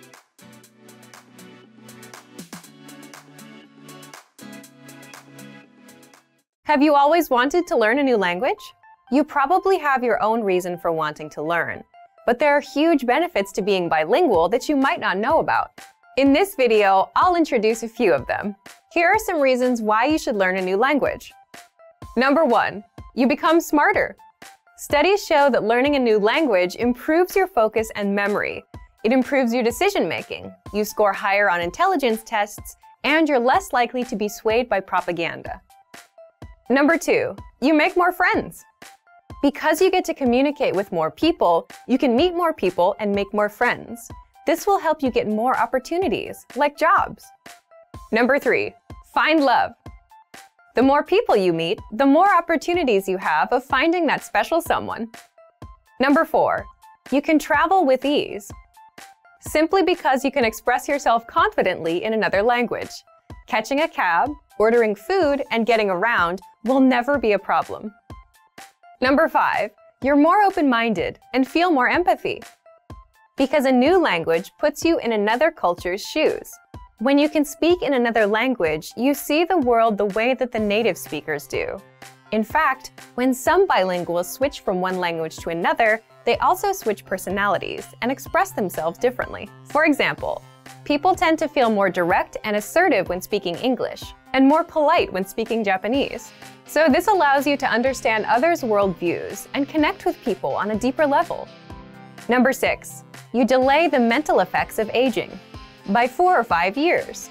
Learning and mastering another language sharpens your brain and increases the amount of gray matter, which helps delay dementia. So if you're ready to finally learn and master a new language the fast, fun, and easy way, sign up for your free lifetime account by clicking on the link in the description. Signing up takes less than 30 seconds, and you'll start speaking from your very first lesson. If you enjoyed these tips, hit the like button, share the video with anyone who's trying to learn a new language, and subscribe to our channel. We release new videos every week. I'll see you next time. Bye! When learning a new language, we sometimes have a hard time with things like procrastination, discouragement, or failure. But don't panic. With a good strategy, you'll be able to overcome these difficulties. Are you ready to discover the 4 habits of successful learners? Number 1, optimize your time. When learning a language, it's important to dedicate time to your studies regularly, even if sometimes it's difficult. You're busy with school, work, family, or friends, but you can spread out your learning throughout the day. Study whenever you have small gaps of time in your busy schedule. This can be when you're on the metro, on your lunch break, or while you're exercising. Our podcast learning format fits perfectly into your tight schedule. Number 2, consistency with your chosen method. There are a lot of options when it comes to courses and learning materials. Switching from one method to another can confuse you and disrupt your progress. Focusing on one learning method will make a difference. Our method has been created and optimized by real teachers, so you can stick to it with confidence. Number 3, use your language background. Many languages share some commonalities. You can find words that look or sound similar, or even share the same grammar structure. A little bit of language background will give you an edge while learning. Number 4, study continuously. People are excited when they start learning a new language. The enthusiasm usually lasts until the first roadblock. This can lead to discouragement and procrastination. But don't burn yourself out. Learning a language is a marathon, not a sprint. Don't try to learn it all at once. Break things down into more digestible chunks. Learning step by step might feel slow, but it's an efficient way to learn a language. With patience, motivation, and good resources, you'll master the language. Remember, you can't learn a language overnight, but with motivation and these daily lessons, you'll be on the road to fluency. Give it a try now. Sign up for your account. Just click the link in the description. If you're learning a new language, there will be times when you'll struggle with the lesson, when you won't fully understand what you've learned, when you'll be in a rut, or when you just won't feel like you're making any progress. And that's totally normal. In this video, you'll learn what to do if you're not learning and how to overcome language learning struggles. Let's begin. Number 1, understand the mindset of a successful learner. Some learners are more successful than others. A key difference between successful learners and less successful learners is in the way they approach problems. Some learners rely completely on a learning program. If there's a grammar rule or word they don't understand, they get frustrated and blame the program. They don't look for solutions. Successful learners approach problems a little differently. If they encounter a problem, they look for a solution or ask for help instead of getting frustrated. You may feel frustrated at times, especially if you're a beginner, but how you choose to react will make all the difference. Number 2, set small, measurable, realistic goals with a deadline. Most learners fail because they set big, vague goals, like, I want to be fluent. When they realize they have no idea how to do that, they lose motivation and quit. The solution to this? Set small, measurable, realistic goals with a deadline. For example, finish 10 audio lessons by the end of this week. Learn 20 words by the end of this week. Speak 1 minute of conversation by the end of this month. Listen to lessons for just 5 minutes a day, every day this month. Now your goals are small and realistic enough to accomplish. They're specific and measurable, so you know when you reach them, and the deadline gives you a finish line. For example, either you learned all 20 words by Friday or you didn't. When you reach your goal, you gain a ton of confidence. This improves your chances of reaching your next goal because you've had experience reaching a goal and you understand the things you need to do to be successful. Number 3, read along with the lesson notes and lesson transcripts. Now, what if you're doing a lesson but you can't catch a word? Take advantage of the lesson notes and lesson transcripts and read along with the lesson. The lesson notes give you in-depth grammar and vocabulary explanations that are not available in the lesson. And the lesson notes give you the word-for-word transcript of everything said in the lesson. So if you want to pick up every word, read the transcript. Number 4, review, because repetition is the mother of all learning. If you're struggling with a particular word, grammar rule, or lesson, be sure to repeat and review it a few times. And then, come back a few days later and review it again. This same principle is used in our spaced repetition flashcards. The system quizzes you on words, then re-quizzes you in 3 days, then in 6 days, and so on, until the word gets embedded in your long-term memory. Some things you can do right now are: download the lesson and lesson notes, save the words to your word bank, or even write down the words or grammar rules. Then come back to review them later. Number 5, reach out to our teachers and ask questions. If you're a Premium Plus member, you can easily get in touch with your teacher and get all of your points of confusion cleared up. Or you can always leave a comment on our lessons, and our teachers will get back to you. Remember, you're not alone. If you're struggling with a lesson, you can always get in touch with us. Number 6, take a break and go do something else. Another thing you can do is take a break and do something else that doesn't require much thinking. There's a reason our best ideas come while in the shower or while taking a walk. While you're on a break, your brain is more relaxed and starts making connections that you couldn't see when you were focused and stressed out. It's also why coming back to review things with a fresh mind can help you better understand the lessons you've taken. Number 7, downgrade your learning routine. If you're studying for 30 minutes a day and find yourself overwhelmed, or if you suddenly find yourself busy, the best thing to do is to reduce your study routine to something easier and more manageable. If you've been learning 30 minutes a day, drop down to 10 or 15 minutes. Even 5 minutes is good enough because language learning success comes with consistency. Quitting and coming back every 3 months won't work. This brings us to our next point. Number 8, remember, learning a language is a marathon, not a sprint. Think about it. You can't cram for 5 hours and expect to remember everything you've studied. So just like with a marathon, it's okay to go slow and at your own pace, even if you're learning for just 5 minutes a day. Similarly, if you're having trouble understanding a grammar point or a lesson, don't let it bring you down. Learning a language is a marathon, a long-term game.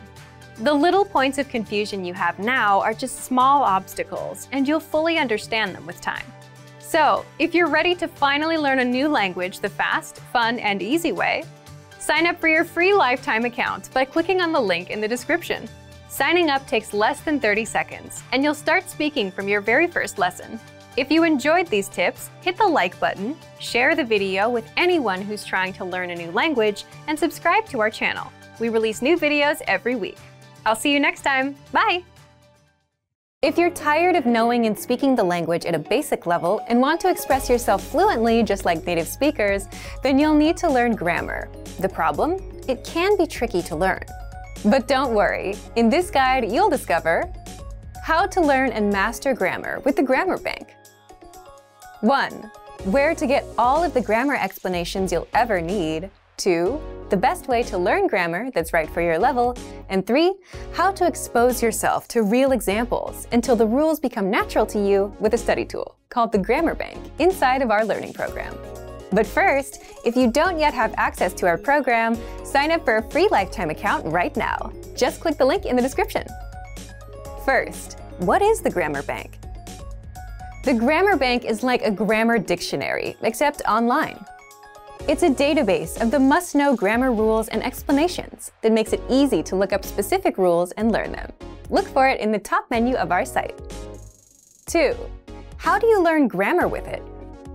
The best way to learn grammar is not to just study rules, but to learn in context and hear the grammar used in real life.